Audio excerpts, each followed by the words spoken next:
जय हिंद साथियों, स्वागत है आप सभी लोगों का एक बार फिर से आपके अपने चैनल जनकवि स्टडी हब में। आशा करता हूं कि आप सभी के सभी लोग अच्छे होंगे, स्वस्थ होंगे और अच्छे से अपनी तैयारी कर रहे होंगे। दोस्तों, अभी की जो हमारी क्लास होनी है वो बायोलॉजी की होनी है। ठीक है, बायोलॉजी को हमने यहाँ पर पढ़ना है। तो आप लोग ध्यान रखना कि जो ये क्लासेस शुरू कर दी गई है, ठीक है, फिजिक्स की क्लास मैं आप लोगों के बीच पहले ही साझा कर रहा हूँ, क्लियर है। उसके अलावा मैं 50-50 प्रश्नों की जो सीरीज है उसे रात को 11 बजे रिकॉर्ड करके आप लोगों के बीच रखता हूँ। आज से हम क्या करेंगे, 1.5 या 2 घंटे की ये क्लासेस होगी।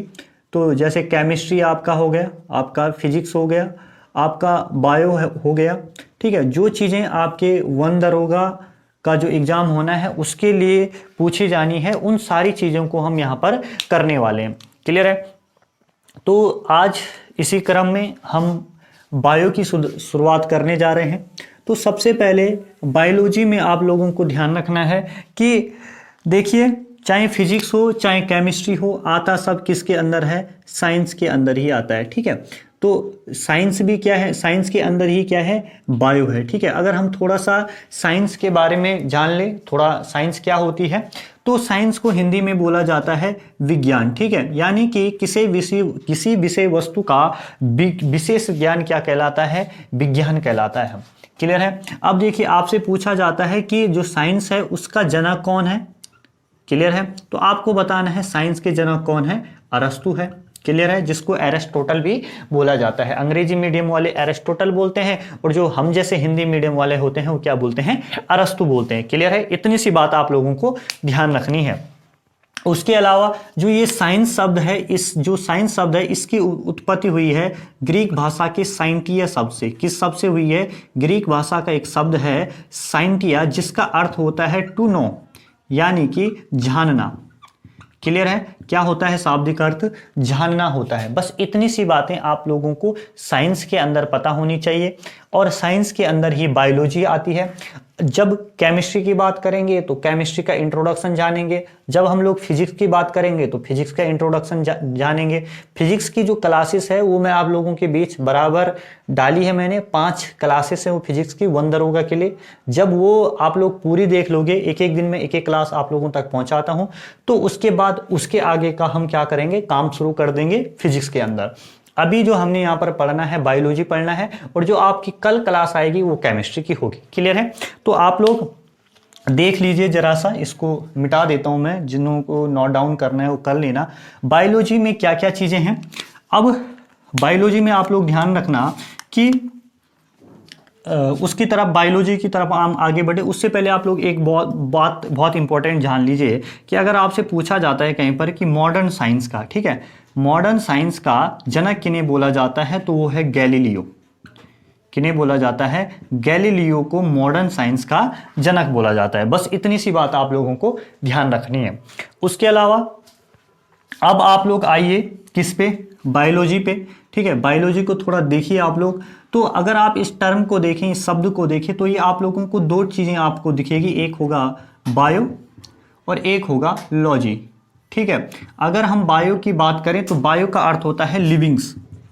क्या होता है? लिविंग्स, यानी कि जीवन, ठीक है। और लॉजी का मतलब होता है स्टडी, और स्टडी का अर्थ जो हिंदी में होता है वो होता है अध्ययन, ठीक है। दोनों को मिला दिया जाए तो बायोलॉजी एक ऐसा सब्जेक्ट है, ठीक है, जिसके अंदर जीवधारियों का अध्ययन जो हमको करवाता है वो क्या कहलाता है?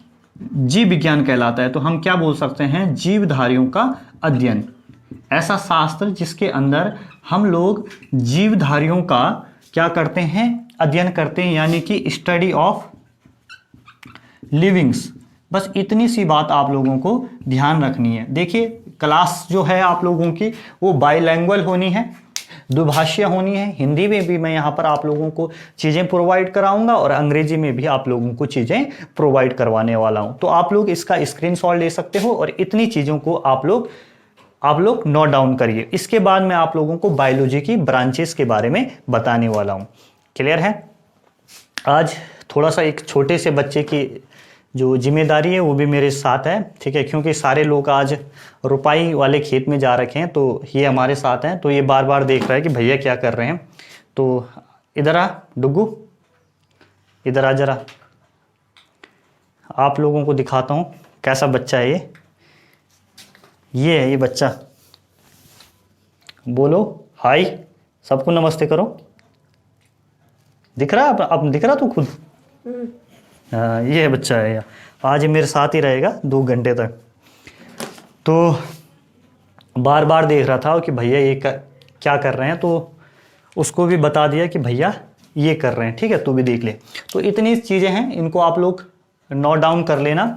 अब आप लोग आगे देखिए, बिल्कुल अच्छे से, बिल्कुल सहजता के साथ आपने पढ़ना है, क्लियर है। और यकीन मानिए कि 10 घंटे में जो भी ये फिजिक्स केमिस्ट्री 10 दिन बोल रहा हूँ मैं, ठीक है, 10 जुलाई तक, ठीक है, 10 जुलाई तक फिजिक्स केमिस्ट्री और बायो जितना भी सिलेबस है, चाहे 2-2, 3-3 घंटे की क्लास रिकॉर्ड करनी पड़ी, कुछ भी करना पड़े, आप लोगों के बीच मैं पहुंचाते रहूँगा। तो अब आप लोग ध्यान रखना कि जो बायोलॉजी की जो डेफिनेशन आती है हमारे सामने वो क्या आती है, ठीक है। बायोलॉजी की अगर डेफिनेशन की बात करें तो मैंने आप लोगों को क्या बताया, जीवधारियों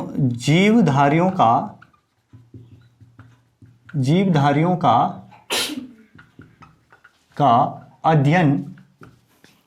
अध्ययन जो शास्त्र या जो विषय, जो शास्त्र हमें करवाता है उस विषय को जीव विज्ञान कहते हैं। ये आप लोगों के सामने एक सिंपल सी भाषा है जीव विज्ञान की, तो देख लेना आप लोग। अब देखिए कुछ और जुड़े हुए प्रश्न है बायोलॉजी से संबंधित, ठीक है, जिनके बारे में आप लोगों को पता होना चाहिए। आपको पूछा जाएगा कि ये बायोलॉजी जो है, जीव विज्ञान जो है, तो फादर ऑफ बायोलॉजी किसको बोला जाता है? तो फादर ऑफ बायोलॉजी बोला जाता है किसको? आपका अरस्तु को, ठीक है। अरस्तु को ही क्या माना जाता है? जीव विज्ञान का जनक कहा जाता है। अगर आपसे पूछा जाता है कि बायोलॉजी का जनक किन्हें कहते हैं, तो अरस्तु को हमारा जो है वो जीव विज्ञान का जनक कहते हैं। तो उसके अलावा दूसरा प्रश्न आप लोगों से पूछा जाएगा कि जो बायोलॉजी सब्जेक्ट है इसका नामकरण किसने दिया, ये टर्म किसने दिया, बायोलॉजी का नामकरण, ठीक है, ये शब्द किसने दिया। अगर इसकी बात करता है तो ये नाम जो है 1801 से 1802 के आसपास 2 वैज्ञानिक हुए, 2 साइंटिस्ट हुए हैं। एक का नाम है लैमार्क और दूसरे का नाम है ट्रिविनियस, ठीक है। लैमार्क और ट्रिवियस ने ये जो बायोलॉजी टर्म है ये दिया है।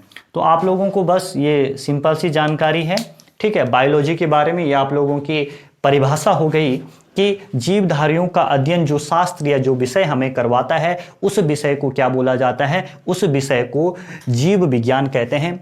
अगला प्रश्न अगर आपसे एग्जाम के अंदर पूछा जाता है कि जो बायोलॉजी सब्जेक्ट है, बायोलॉजी का जनक किसे बोला जाता है, फादर किसे बोला जाता है, आपको बताना है एरिस्टोटल यानी कि अरस्तु को बोला जाता है। उसके अलावा जो बायोलॉजी टर्म है वो किसके द्वारा दिया गया, तो आपको बताना है लैमार्क और ट्रिविनियस के द्वारा बायोलॉजी टर्म दिया गया।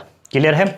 चलिए अब देखिए, अब हम लोग बायोलॉजी की जो मुख्य शाखाएं हैं उनके बारे में पढ़ने वाले हैं। ज़्यादा नहीं पढ़ेंगे, लेकिन जूलॉजी और जो बॉटनी है, ठीक है, जंतु विज्ञान और जो वनस्पति विज्ञान है आप लोगों की, उसको हम यहाँ पर अच्छे से समझने वाले हैं, ठीक है। वैसे तो एक माइक्रोबायोलॉजी भी है, तो माइक्रोबायोलॉजी जो है जिसको सूक्ष्म जीव विज्ञान बोला जाता है, उसमें सिर्फ आप लोगों को इतना ध्यान रखना है कि जिन जीवों को हम अपनी नग्न आंखों से नहीं देख सकते हैं, उस शास्त्र का अध्ययन क्या कहलाता है? उस शास्त्र का अध्ययन क्या कहलाता है? सूक्ष्म जीव विज्ञान कहलाता है। ठीक है, तो उसका अगर आपसे सिर्फ इतना पूछ सकता है कि जो माइक्रोबायोलॉजी है, ठीक है, माइक्रोबायोलॉजी है, इसको थोड़ा अलग लिखना आप लोग नोट करके। उसका जो फादर है, जो इसका जनक माना जाता है, वो किसको माना जाता है? लुई पास्चर को माना जाता है। किसको माना जाता है? Louis Pasteur. और नोट करके आप लोग इसको अलग रख लेना, ठीक है, जिससे खिचड़ी ना पके जूलॉजी और बॉटनी के साथ। इसको आप थोड़ा सा अलग से नोट डाउन कर लेना। तो अब आप लोग क्या करेंगे, ठीक है, एक साइड आप लोगों को पता है कि बायोलॉजी को हम जो हमने मेन पढ़नी हो, जो हमारे सिलेबस में भी आना है, वो है बायोलॉजी के दो मेन ब्रांचेस है, ठीक है, दो मेन भाग है। एक आप लोगों को मिलेगा क्या? एक आप लोगों को मिलेगी जूलॉजी, ठीक है, जूलॉजी, और एक आप लोगों को मिलेगी बॉटनी। क्लियर है? अब जो ये जूलॉजी है, यहां से आप लोग ध्यान से समझना। आप लोग जूलॉजी को क्या बोला जाता है? जूलॉजी को बोला जाता है हिंदी में क्या? जंतु विज्ञान। क्या बोला जाता है? जंतु विज्ञान बोला जाता है। और जो आपकी ये बॉटनी है, इसे बोला जाता है वनस्पति विज्ञान। क्या बोला जाता है? वनस्पति विज्ञान बोला जाता है। बस अब यहां से आप देखिए, अर्थ समझने की बात पर कोशिश करिए। जो ये आपका जू है और लॉजी है, इसको थोड़ा अलग अलग कर लीजिए। जू का अर्थ होता है एनिमल, क्या होता है? एनिमल। और जो लॉजी है, इसका अर्थ होता है स्टडी, यानी कि ऐसा विज्ञान जिसके अंतर्गत हम लोग क्या करते हैं?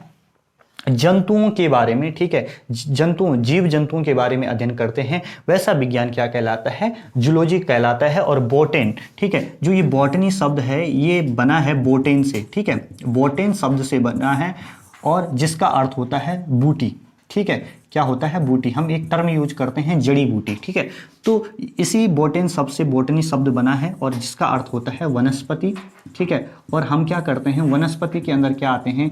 पेड़ आते हैं, पौधे आते हैं, ठीक है। यानी कि ऐसा विज्ञान जिसके अंदर हम पेड़ पौधों के बारे में पढ़ते हैं, उस विज्ञान को क्या बोला जाता है? उस विज्ञान को बोला जाता है वनस्पति विज्ञान, या आपका बॉटनी।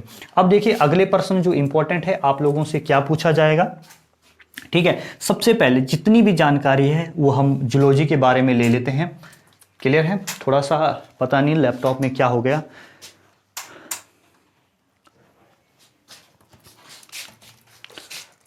रुक जाता है कभी कभी, जिससे मुझे जो स्क्रीन है वो नहीं दिखाई पड़ती है। तो खैर कोई नहीं, हो जाएगा, सही हो गया है। इसको मैं पूरा मिटा रहा हूं, और सबसे पहले हम थोड़ा सा जो जानकारियां हैं वो सबसे पहले जूलॉजी के बारे में ले लेते हैं, जो हमको बेसिकली पता होनी चाहिए। क्लियर है?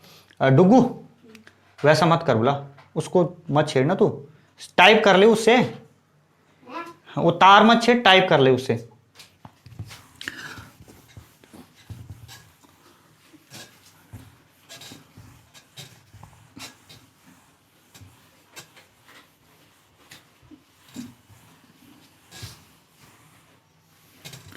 अब आप लोग सबसे पहले देखना, जो चीज़ें हमने जूलॉजी के बारे में जाननी है उसके बारे में, ठीक है। आप लोग हेडिंग डाल दीजिए जूलॉजी, यानी कि किसके बारे में? हिंदी मीडियम वाले जंतु विज्ञान, जो जिसका मीडियम है वो उस हिसाब से लिखते रहना, चीज़ें नोट डाउन करते रहना। जंतु विज्ञान के बारे में हमने चीज़ें जानी है। सबसे पहले आप लोगों से ये प्रश्न पूछा जाता है कि जो आपका फादर हैं जूलॉजी के, वो कौन से हैं, कौन है, ठीक है, किन को फादर कहा जाता है? यानी कि जनक की बात कर रहे हैं हम लोग, पिता की बात कर रहे हैं। जूलॉजी का पिता किसे कहा जाता है? जूलॉजी का फादर किसे कहा जाता है? तो आपको ध्यान रखना है, एरिस्टोटल, ठीक है। और एरिस्टोटल को ही हम क्या बोलते हैं? अरस्तु बोलते हैं। क्लियर है? इतना हो गया। अब देखिए क्यों माना जाता है, क्योंकि इन्होंने 500 से भी, हजारों से भी अधिक जो जीव जंतु है उनके ऊपर रिसर्च किया, उनके बारे में जाना, उनके बारे में जानकारियाँ एकत्रित की, ठीक है। इसलिए इन्हें क्या माना जाता है? फादर ऑफ जूलॉजी माना जाता है। किनको माना जाता है? एरिस्टोटल को माना जाता है। और जिस बुक के अंदर उन्होंने जानकारी हमें प्रदान की, ठीक है, जिस बुक पे उन्होंने पूरा का पूरा जो डाटा है वो बताया जीवधारियों के बारे में, तो उसका नाम है, उस बुक का नाम आप ध्यान रखना, हिस्टोरिया एनीमिलिया, एनीमिलिया। तो आप लोगों को अंग्रेजी में भी लिख लेना, हिस्टोरिया एनीमिलिया। ठीक है, ये उस बुक का नाम है जिसके अंदर उन्होंने हमें क्या की, जानकारी प्रदान की। तो इसीलिए इन्हें क्या बोला जाता है, फादर ऑफ जूलॉजी बोला जाता है। इतनी बातें क्लियर हो गई। ठीक है, जो आप लोगों को यहाँ पर कंटेंट प्रोवाइड किया जा रहा है दोस्तों, काफ़ी डीप नोट्स मैंने रेडी किए हुए थे 1.5-2 साल पहले, तो वो कंटेंट मैं आप लोगों को प्रोवाइड करा रहा हूँ। और जिस हिसाब से नोट्स फॉर्म में होता है ना, तो बिल्कुल उसी तरीके से इस वाइट बोर्ड के ऊपर मैं लिख रहा हूँ। आपको कुछ नहीं करना, आपको पेन और कॉपी अपने हाथ में रखनी और इसी तरीके से लिखते जाना है, बाद में अपना उनका रिवीजन करना है। That's it. क्लियर है। अब देखिए, सबसे पहले इन्होंने क्या किया, जो 3 चीजें बताई उन्होंने जीवधारियों के बारे में। पहली बताई मॉर्फोलॉजी। अब ये मॉर्फोलॉजी क्या होती है, हिंदी में इसे बोला जाता है आकारिकी। क्या बोलते हैं, आकारिकी बोलते हैं। ठीक है, मॉर्फोलॉजी में क्या होता है, जब हम किसी जो जीव है उसकी बाह्य संरचना का, ठीक है, उसकी बाह्य संरचना का क्या करते हैं, अध्ययन करते हैं, उस स्टडी को, उस अध्ययन को क्या बोला जाता है, मॉर्फोलॉजी बोला जाता है। तो आप लोग लिखिए जरा, परिभाषा लिखना मॉर्फोलॉजी की। आप क्या लिखोगे, जब हम किसी जीव की बाह्य संरचना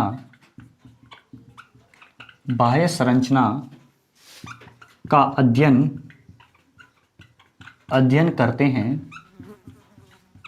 अध्ययन करते हैं, तो उस अध्ययन को बिल्कुल ऐसे ही लिखना आप लोग। ठीक है, उस अध्ययन को मॉर्फोलॉजी, और हिंदी वाले लिखेंगे आकारिकी कहा जाता है। आकारिकी कहा जाता है। क्लियर है। जब भी हम किसी जीव की बाह्य संरचना का अध्ययन करेंगे, ठीक है, तो उसको क्या बोलेंगे, उसको बोला जाएगा आकारिकी। क्लियर है। बस इतनी छोटी छोटी बातें हैं दोस्तों, जो आप लोगों को क्या करनी है, ध्यान रखनी है, और आपका काम हो जाएगा। ठीक है, ये 10-20 दिन की मेहनत है, कोई गम नहीं है उसका। ठीक है, बस क्या है, रिजल्ट्स मिलने चाहिए, और रिजल्ट्स तभी मिलेंगे जब आप और हम क्या करेंगे, मेहनत करेंगे। और मैं आप लोगों के साथ मेहनत करने के लिए तैयार हूँ। ठीक है, यूट्यूब पे आप लोग देख लेना, खंगाल लेना। आपको जो वन दरोगा है उसके लिए कहीं पर भी डीप क्लासेस नहीं मिलेगी। ठीक है, बिल्कुल जो मिल रहा है ना कंटेंट, वो हवाई मिलेगा। इसलिए आप लोग जुड़े रहिए इस यूट्यूब चैनल के साथ। क्लियर है, और अच्छे से जुड़े रहिए।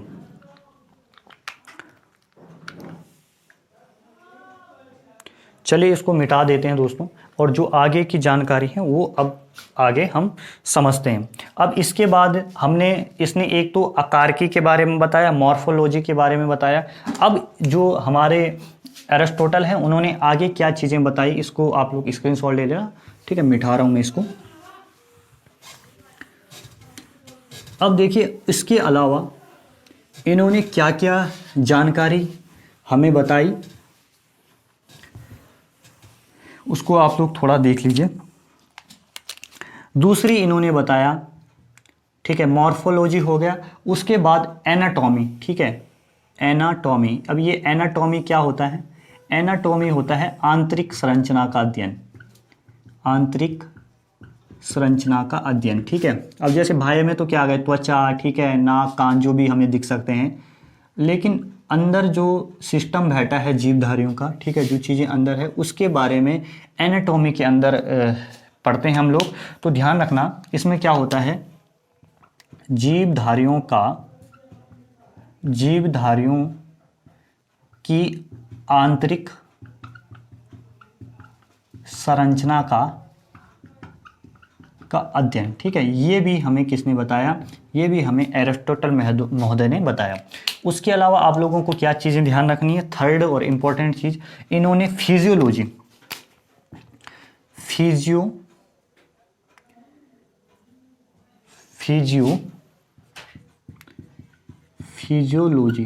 अब देखिए, ये फिजियोलॉजी क्या होती है, जो कार्य की है, फिजियोलॉजी क्या होती है, कार्य की को ही क्या बोलते हैं, फिजियोलॉजी बोला जाता है। और कार्य की क्या होते हैं कि जो इंटरनल ऑर्गन है हमारे, ठीक है, वो किस तरीके से वर्क करते हैं, उनका अध्ययन, ठीक है, क्या कहलाता है, फिजियोलॉजी कहलाता है। बस इतनी सी बात आप लोगों ने ध्यान रखनी है बस। तो लिखिए आप लोग, क्या लिखेंगे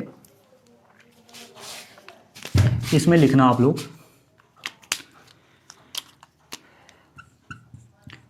जो जीवधारियों के अंदर के अंग हैं, अंदर यानी कि जो इंटरनल बॉडी के अंदर है, ठीक है, वो इंटरनल ऑर्गन है, वो किस तरीके से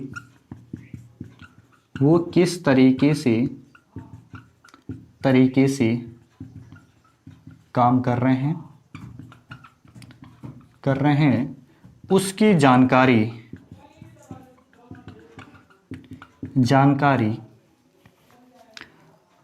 हम फिजियोलॉजी से प्राप्त करते हैं। बस इतनी सी बात आप लोगों को ध्यान रखनी है फिजियोलॉजी के बारे में। आई होप दोस्तों आप लोगों को चीज़ें काफ़ी अच्छे से समझ में आ रही होगी और अच्छे से आप लोग साथ साथ में मेरे ही नोट्स बनाते रहिए, ठीक है। बढ़िया साफ साफ लिख रहा हूँ एकदम कि सारी जो सुविधाएं हैं वो आप लोगों को मिल सके। चलिए इतना हो गया है। अब थोड़ा सा किसके बारे में जानना है, हमें बॉटनी के बारे में जानना है। अब थोड़ा देखिए, साइंस का जनक कौन, पूछे अरस्तु, ठीक है। आपका बायोलॉजी का जनक कौन, अरस्तु।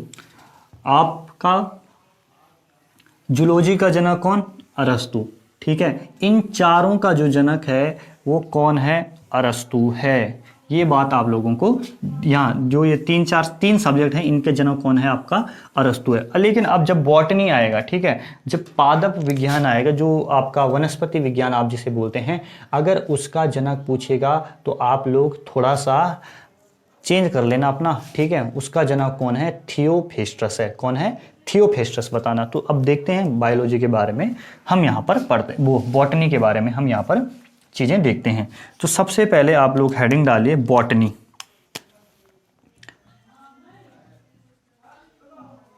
बॉटनी यानी कि वनस्पति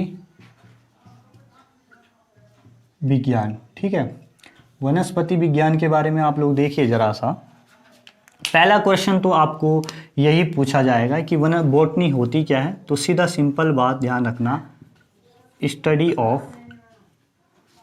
स्टडी ऑफ प्लांट, ठीक है। यानी कि एक ऐसा विषय जिसके अंदर हम क्या करते हैं, पादपों का अध्ययन करते हैं, ठीक है। पादपों का क्या करते हैं, अध्ययन करते हैं। ये क्या है, स्टडी ऑफ प्लांट है। उसके अलावा अब देखिए आप लोग, स्टडी ऑफ प्लांट यानी कि पादपों का अध्ययन क्या कहलाता है, बॉटनी कहलाता है। अगर हम फादर ऑफ बॉटनी की बात करें, यानी कि जो पिता जनक हैं वनस्पति विज्ञान के जनक, ठीक है, के जनक, इनकी हम बात करें तो ये कौन है, तो इनका नाम है आपका थियोफेस्टस। क्या नाम है, थियोफेस्टस इनका नाम है। अब थियोफेस्टस क्यों पढ़ा, क्योंकि इन्होंने भी जैसे अरस्तु ने जीवों का अध्ययन किया, जीवधारियों का अध्ययन किया, ठीक है, हजारों जीवधारियों का अध्ययन किया, वैसे ही जो थियोफेस्टस है इनके द्वारा भी हजारों पादपों के ऊपर रिसर्च किया गया। और इनके द्वारा भी दोस्तों एक किताब लिखी गई, एक बुक लिखी गई, जिसका नाम है क्या, आपका हिस्टोरिया प्लांटेरियम। हिस्टोरिया दोनों में सेम दिखेगा, लेकिन जो प्लांटेरियम है वो किस में दिखेगा, जो थियोफेस्टस ने बुक लिखी है, हिस्टोरिया प्लांटेरम, ठीक है, प्लांटेरम करना आप इसको। हिस्टोरिया प्लांटेरम किसके द्वारा लिखी गई है, तो ये बुक लिखी गई है थियोफेस्टस के द्वारा, ठीक है। तो इन्होंने भी सेम वही चीज़ बताई जो अरस्तु ने जैसे जीवधारियों के बताया, उसकी उसके पेड़ पौधों के फंक्शन हो गए, आप लोग उनके कार्य हो गए, और उनके मॉर्फोलॉजी हो गई, उनकी एनाटॉमी हो गई, सारी की सारी चीज़ें भी थियोफेस्टस ने बताया। और उनकी परिभाषा में आप लोगों को, जब मैंने अरस्तु के बारे में आप लोगों को पढ़ाया तो वहाँ पर मैंने उनके बारे में बता दिया। ठीक है, बस इतनी सी देखो, बॉटनी से जो यहाँ से प्रश्न पूछे जाएंगे वो इतने ही पूछे जाएंगे कि जो वनस्पति विज्ञान के जनक कौन है, वो कौन है, आपको ध्यान रखना, थियोफेस्टस। उनके द्वारा कौन सी बुक लिखी गई, हिस्टोरी ऑफ प्लांटेरियम जो है उनके द्वारा बुक लिखी गई। स्टडी ऑफ प्लांट क्या कहलाता है, बॉटनी कहलाता है। पादमों का अध्ययन ही क्या कहलाता है, वनस्पति विज्ञान कहलाता है। इतनी बात आप लोगों को ध्यान रखनी है। चलिए अब आगे बढ़ते हैं, कुछ और जो चीज़ें हैं बायो के अंदर, ठीक है, और अलग अलग अध्ययन जो करते हैं हम उनके बारे में देखते हैं। जैसे आप लोगों को कल्चर देखने को मिलता होगा, जैसे एपीकल्चर, सेरीकल्चर, जितने भी ये कल्चर वाली चीज़ें हैं, इनका जो है उनको हम यहाँ पर देख लेते हैं। सबसे पहले आप लोग लिखिए, जहाँ जहाँ आपको कल्चर देखने को मिलता है, कल्चर शब्द दिखता है आपको पीछे से जुड़ा हुआ, ठीक है, थोड़ा सा देख लेना। थोड़ा मैं इसमें स्याही भर लेता हूँ, हाथ से तो खुलता नहीं भाई, क्या करना।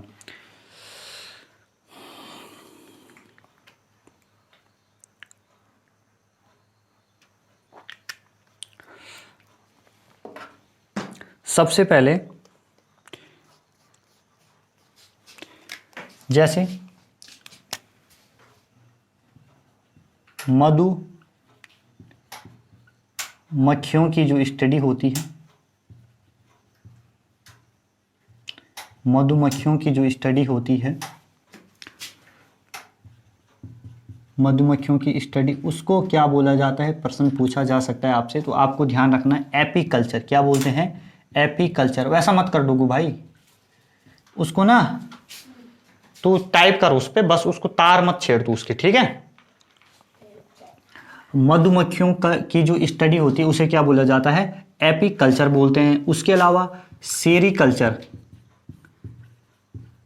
सेरीकल्चर क्या होता है, वो होता है रेशम पालन को, ठीक है, रेशम पालन को क्या बोला जाता है, सेरीकल्चर बोला जाता है। यहाँ से जो मैं ये आपको ये सारे लिखा रहा हूँ ना, यहाँ से आपके प्रश्न पूछे जाएंगे भाई, ठीक है, इसलिए आप लोग इनको ध्यान रखना, ठीक है। सेरीकल्चर किसको, रेशम पालन को। मधुमक्खियों की जो स्टडी होती है, ठीक है, मधुमक्खी पालन जो होता है उसे क्या बोला जाता है, एपीकल्चर बोला जाता है, ठीक है। उसके अलावा आप लोगों को ध्यान रखना, जैसे हॉर्टिकल्चर है, हॉर्टिकल्चर, तो हॉर्टिकल्चर का जो संबंध है वो किस चीज़ से, आपकी बागवानी से, ठीक है, बागवानी से है।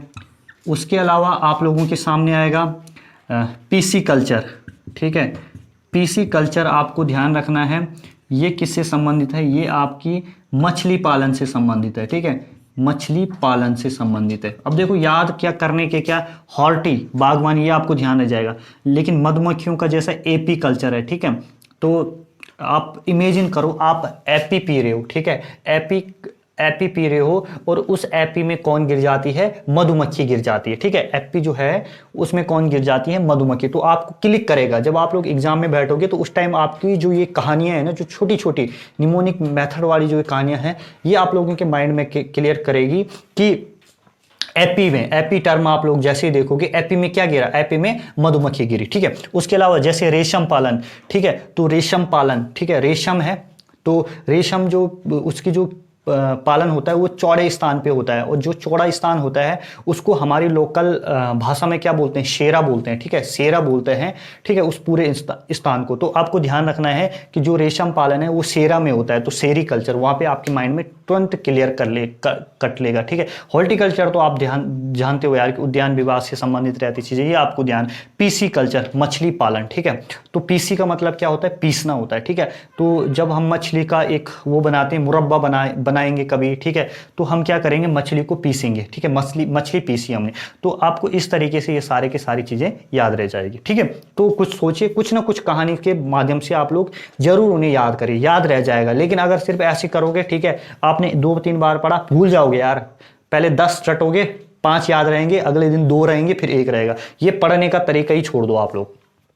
चलिए आगे आप लोग देखिए, जो एंथ्रोलॉजी,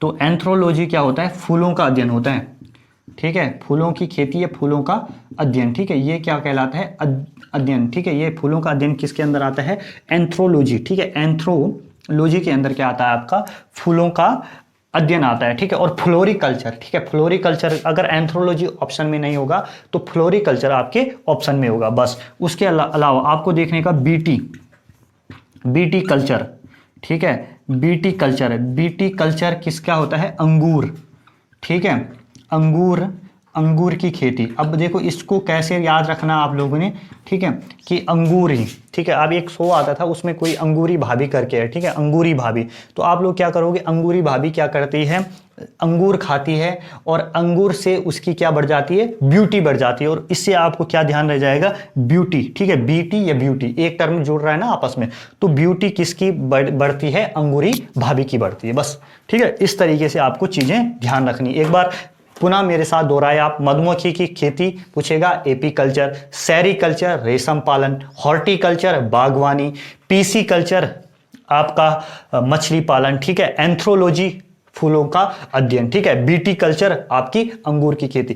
कुछ भी आप लोग भूलने वाले नहीं हो, ठीक है, लेकिन जब आप लोग निमोनिक मेथड से पढ़ोगे, ठीक है, चीजों को रिलेटेड करके समझोगे। चलिए अब आप लोग जो मानव शरीर से संबंधित जो अध्ययन है, ठीक है, क्या कर रहा तू है डुगू, हाँ बाकी वो मत करना, ठीक है बोला।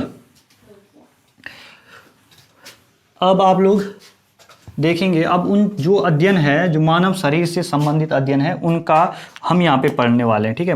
आप लोग हेडिंग डालेंगे मानव शरीर से संबंधित अध्ययन। मजा आएगा आपको पढ़ने में, बस अपने अंदर ये नहीं यार कि एग्जाम के लिए पढ़ना है, ऐसा करना है, वैसा उस तरीके से मत करिए आप लोग। आप बिल्कुल अपने को सहज रखिए और ये रखिए कि यार जो ये 15-16 सब्जेक्ट है ना, ये हमारे मसल्स में इंक्लूड होने चाहिए, हमारे माइंड में इनको बैठना चाहिए। और जब भी अगर आप लोग एग्जाम निकालने की सोचोगे तो नहीं होगा उतना, लेकिन अगर आप चीज़ों को जानकारी एकत्रित करने के बारे में सोचोगे, अच्छे से चीज़ों को समझोगे और तब एग्जाम के अंदर जाओगे, बहुत मजा आएगा आपको, ठीक है। कोई भी चीज़ आपको ऐसी नहीं लगेगी कि ये मेरे से अछूती है, ठीक है। प्रेशर नहीं लेना एग्जाम का बस। अब लिखिए आप लोग मानव शरीर से संबंधित जो अध्ययन है, सबसे पहले हार्ट का, ठीक है, जो हमारा हृदय है, जो हार्ट है हमारा, ठीक है, हार्ट का जो अध्ययन है वो क्या कहलाता है, ठीक है। हार्ट को ही क्या बोलते हैं, हृदय भी बोलते हैं, ठीक है, ध्यान रखना। हृदय किसको बोला जाता है, हार्ट को बोला जाता है। तो हार्ट का जो अध्ययन होता है उसको बोलते हैं कार्डियोलॉजी। क्या ध्यान रखना आपको, कार्डियोलॉजी क्या किसको बोला जाता है, हार्ट के अध्ययन को बोला जाता है, ठीक है। अब जब हार्ट प्लस जो हमारा रुधिर संचरण होता है, ब्लड सर्कुलेशन जिसे बोलते हैं, रुधिर परिसंचरण करना आप लोग, ठीक है, जब इन दोनों का अध्ययन एक साथ होता है तो उस अध्ययन को एंजियोलॉजी बोलते हैं। क्या बोलते हैं, एंजियोलॉजी है। अब देखो ध्यान कैसे रखना है, मैं आप लोगों को बता रहा हूं, ठीक है। हार्ट प्लस रुधिर, आप लोगों ने देखा होगा कि जिन लोगों का दिल बड़ा होता है वो एनजीओ को पैसा दान करते हैं। जिन लोगों और कभी कभी क्या करते हैं वो लोग, हार्ट तो उनका बड़ा है और दान भी करते हैं वो पैसा एनजीओ को, लेकिन उसके साथ साथ वो कभी कभी ब्लड भी देते हैं, ठीक है। किसको देते हैं, एनजीओ को। तो अब आपके दिमाग में यहाँ पे क्लिक कर जाएगा कि जब भी एंजियोलॉजी दिखेगा आप लोगों को तो एंजियोलॉजी का संबंध किससे है, हार्ट और रुधिर परिसंचरण से है, बस, ठीक है। रटने की आप लोगों को कोई जरूरत नहीं पड़ेगी, ठीक है। बिल्कुल अच्छे से आप लोगों को रिलेटेड करके मैं यहाँ पे चीजें बताऊंगा, क्लियर है। चलिए, ब्लड है, जब सिंगल किसकी बात हो रही हो, ब्लड की बात हो रही हो, रक्त की बात हो रही है, तो इसका जो अध्ययन कहलाता है उसको बोलते हैं हिमेटोलॉजी। क्या बोलते हैं, हिमेटो, ठीक है। हिप्टोलॉजी अलग आएगा, हिमेटोलॉजी क्या है, हिमेटोलॉजी, क्लियर है, हिमेटोलॉजी। तो अब देखिए हिमेटोलॉजी तो क्या है, रक्त का क्या कहलाएगा, हिमेटोलॉजी, क्लियर है। उसके बाद आपको जैसे लीवर, जिसको आप यकृत बोलते हैं, हिंदी में क्या बोला जाता है, यकृत बोला जाता है, जो इसका जो अध्ययन होता है, ठीक है, उसको क्या बोले जाता है, हिप्टोलॉजी। क्या बोला जाता है, हिपेटोलॉजी या हिप्टोलॉजी, ठीक है, हिपेटोलॉजी, हिमेटोलॉजी और हिप्टोलॉजी, इसमें आप लोग कंफ्यूज मत होना। उसके अलावा जैसे किडनी है, किडनी है तो किडनी का, जिसको आप ब्रिक भी बोलते हैं हिंदी में, ठीक है, किडनी का जो अध्ययन है उसको बोला जाता है नेफ्रोलॉजी, ठीक है, नेफ्रोलॉजी भी बोलते हैं, और उसी को ही रीनोलॉजी भी बोलते हैं, रीनो दिखे और या क्या है आपका, नेफ्रो है, ठीक है, ये किसको बोलते हैं, नेफ्रोलॉजी या रिनोलॉजी, ये बोला जाता है किडनी के अध्ययन को। तो अब मैं आप लोगों को बता रहा हूं, ठीक है, कि यहां तक आप लोगों ने समझ लिया, ठीक है। ब्लड क्या होता है, रक्त, ठीक है, हिमेटोलॉजी। अब देखो हिम होती है ना बर्फ, ठीक है, तो आपको इमेजिन करना है कि एक आदमी था, उसका जो रक्त है ना वो जम गया था, हिम का मतलब क्या होता है, जम हो गया था, ठीक है, उसकी मृत्यु हो गई थी, यानी कि रक्त का जमने से क्या हो जाती है, मृत्यु हो जाती है, तो उसको आप लोगों ने हिप्टेलॉजी, आपको याद रह जाएगा। हिप्टोलॉजी आपको क्या रखना है, लीवर का, ठीक है, लीवर का क्या रखना है, ठीक है, आपको देख रहे हैं एक डांस होता है ना, हिप हॉप, तो लीवर भी वैसे उछलता कूदता रहता है, ठीक है, आपको ध्यान रखना, लीवर हमारा जो है वो उछलता कूदता हिप हॉप करता है, ठीक है, तो आपको ध्यान रखना है, जब भी हिप्टो आएगा आपको ध्यान रखना है क्या, किसके बारे में, लीवर के बारे में, ठीक है, लीवर की स्टडी क्या होगी, हिप्टोलॉजी होगी। अब आती है नेफ्रोलॉजी और रीनोलॉजी, ठीक है, तो रीनोलॉजी से आप कैसे ध्यान रखोगे कि कोई लड़की है, ठीक है, क्या किस नाम की, रीना नाम की, ठीक है। अब देखो अच्छी कहानी आए दिमाग में, बुरी आए, लेकिन हमारा काम है भाई याद रखना, ठीक है। तो रीना कोई लड़की है और उसका क्या हो जाती है, उसकी क्या हो गई, किडनी खराब हो गई, ठीक है, किडनी खराब हो गई, और वो आपके पास आई कि सर मुझे क्या चाहिए, मुझे अपनी एक किडनी दे दो, आप दो का क्या करोगे, ठीक है। तो आपको ध्यान रहेगा कि किडनी किससे संबंधित है, रीना से संबंधित है, और रीना से आप लोग ध्यान रख लोगे रीनोलॉजी। चलिए अब आप लोग ध्यान रखिए, अब मैं आगे, ठीक है, मानव शरीर से संबंधित ही बातें उनको मैं आप लोग यहां पर लिखा रहा हूं, ठीक है, साथ साथ में आप लोग नोट डाउन जरूर करना भाई, ठीक है, और नोट्स बिल्कुल अच्छे से, जिस तरीके से मैं आप लोगों को यहां पे करवा रहा हूं चीजें, उसी तरीके से आपने बातें ध्यान रखनी है।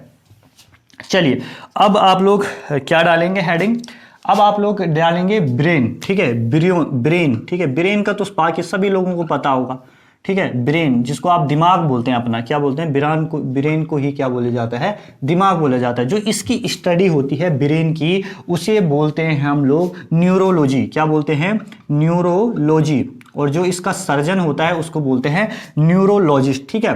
तो क्या रखना आपको ध्यान, न्यूरोलॉजी, ठीक है, ये आपको ध्यान रह जाएगा, इसमें कुछ बड़ी बात नहीं है, ठीक है, ब्रेन को क्या बोलते हैं, न्यूरोलॉजी। अब आप लोगों को अस्थियों, ठीक है, अस्थियों का अध्ययन, ठीक है, अस्थियों, हड्डियों के बारे में, बोन्स के अध्ययन जो होता है हड्डियों का, उसके अध्ययन को क्या बोलते हैं, तो इसके अध्ययन को बोला जाता है ऑस्टियोलॉजी, ठीक है, ऑस्टियोलॉजी। अब इसको आप कैसे ध्यान रखोगे, उसके लिए भी मैं आप लोगों को बता रहा हूं, ठीक है। प्रेजेंस ऑफ माइंड बहुत ज्यादा जरूरी है, ठीक है। अब जो चीजें मैं आप लोगों को बता रहा हूं, ठीक है, वो मैं अभी यहां पर ही उनको क्या कर रहा हूं, उत्पन्न कर रहा हूं उन चीजों को, ठीक है। जो जितनी भी आपको निमोनिक चीजें बताई जा रही हैं वो यहां पर ही वो कर रहा हूं, और कुछ चीजें मैंने पहले से अपने जो मेरे तरीके हैं याद करने के वो किए हैं, ठीक है। लेकिन जैसे अस्थियों, ऑस्टियो, ठीक है, ऑस्टियो में आप एक शब्द पकड़े, ऑस्ट्रेलिया, ठीक है। ऑस्ट्रेलिया के सामने जब भी किसी भी देश के भारतीय बल्लेबाज हो, या इंग्लैंडी बल्लेबाज हो, या आपके साउथ अफ्रीकी बल्लेबाज हो, या न्यूजीलैंडी हो, ठीक है, सारे के सारे क्या होते थे, धराशायी होते थे। अब जो ऑस्ट्रेलिया बॉलर होते थे वो उनकी क्या करते थे, हड्डियां तोड़ते थे, ठीक है। अब जैसी आपको हड्डियां या अस्थियों से चीजें मिलेगी, ये टर्म आप लोगों के सामने आएगा तो आपको ध्यान आ जाएगा कि अस्थियों को कौन तोड़ता था, ऑस्ट्रेलिया तोड़ता था, और ऑस्ट्रेलिया से क्या होता है, ऑस्टियोलॉजी होता है, ठीक है। तो इन अस्थियों का जो अध्ययन होता है दोस्तों, वो क्या होता है, ऑस्टियोलॉजी होता है। इतनी बात आप लोगों को ध्यान रखनी है। चलिए अब पाचन तंत्र, ठीक है, पाचन तंत्र का जो अध्ययन होता है, ठीक है, पाचन तंत्र का जो अध्ययन होता है इसको बोलते हैं गैस्ट्रोएंट्रोलॉजी, क्या बोलते हैं, गैस्ट्रोएंट्रोलॉजी, ठीक है। अब देखो इसमें आप लोगों को पाचन तंत्र, इसमें आप लोगों को सिंपल करना है। ठीक है, पाचन तंत्र है। ठीक है, तो गैस जो गैस्ट्रो, ठीक है, जो हमारा जब हमको बोलते हैं ना कि हमें गैस हो रही है, तो उस टाइम क्या खराब होता है, हमारा यही सिस्टम तो खराब होता है, पाचन तंत्र तो ही खराब होता है। तो गैस से आप क्या रख लोगे, गैस्ट्रो एंट्रोलॉजी। आपको खुद देखिए यार, बहुत सिंपल सा खेल है, ऑप्शन आपके सामने आने हैं, ये चीजें आपके माइंड में क्लिक करेगी उस टाइम। इतना आप लोग ध्यान से रखिए, अगर आप लोगों ने इन क्लासेस को ध्यान से पढ़ा हो। ठीक है, चलिए उसके बाद आप लोगों को लिखिए रोगों का अध्ययन। ठीक है, किसी भी प्रकार का रोग है, रोगों का अध्ययन क्या कहलाता है, तो रोगों का अध्ययन कहलाता है आपका पैथोलॉजी। और ये आपको याद रखने की ज्यादा जरूरत नहीं। ठीक है, आप बोलते हैं ना कि मेरा पैथोलॉजी है, पैथोलॉजी क्लिनिक है, ये सो, इसमें कोई बड़ी महाभारत नहीं है। ठीक है, उसके अलावा, ठीक है, लेकिन रोगों का अध्ययन अलग होता है। और ठीक है, और रोगों के कारण का अध्ययन अलग होता है। रोगों के कारण का अध्ययन अगर आपसे पूछा जाएगा तो आपको क्या बताना है, रोगों के कारण का जो अध्ययन होता है उसको बोलते हैं ईटियोलॉजी। क्या बोला जाता है, ईटियोलॉजी बोला जाता है। क्या बोला जाएगा, ईटियोलॉजी बोला जाएगा रोगों के कारण को। चलिए उसके बाद आप लोगों से पूछा जाएगा। ठीक है, अब देखिए हमारी 5 इंद्रियां होती है। ठीक है, तो जैसे नाक हो गया, नाक का जो स्टडी होता है, ठीक है, नाक के बारे में जो बोलता है उसको बोलते हैं राइनोलॉजी।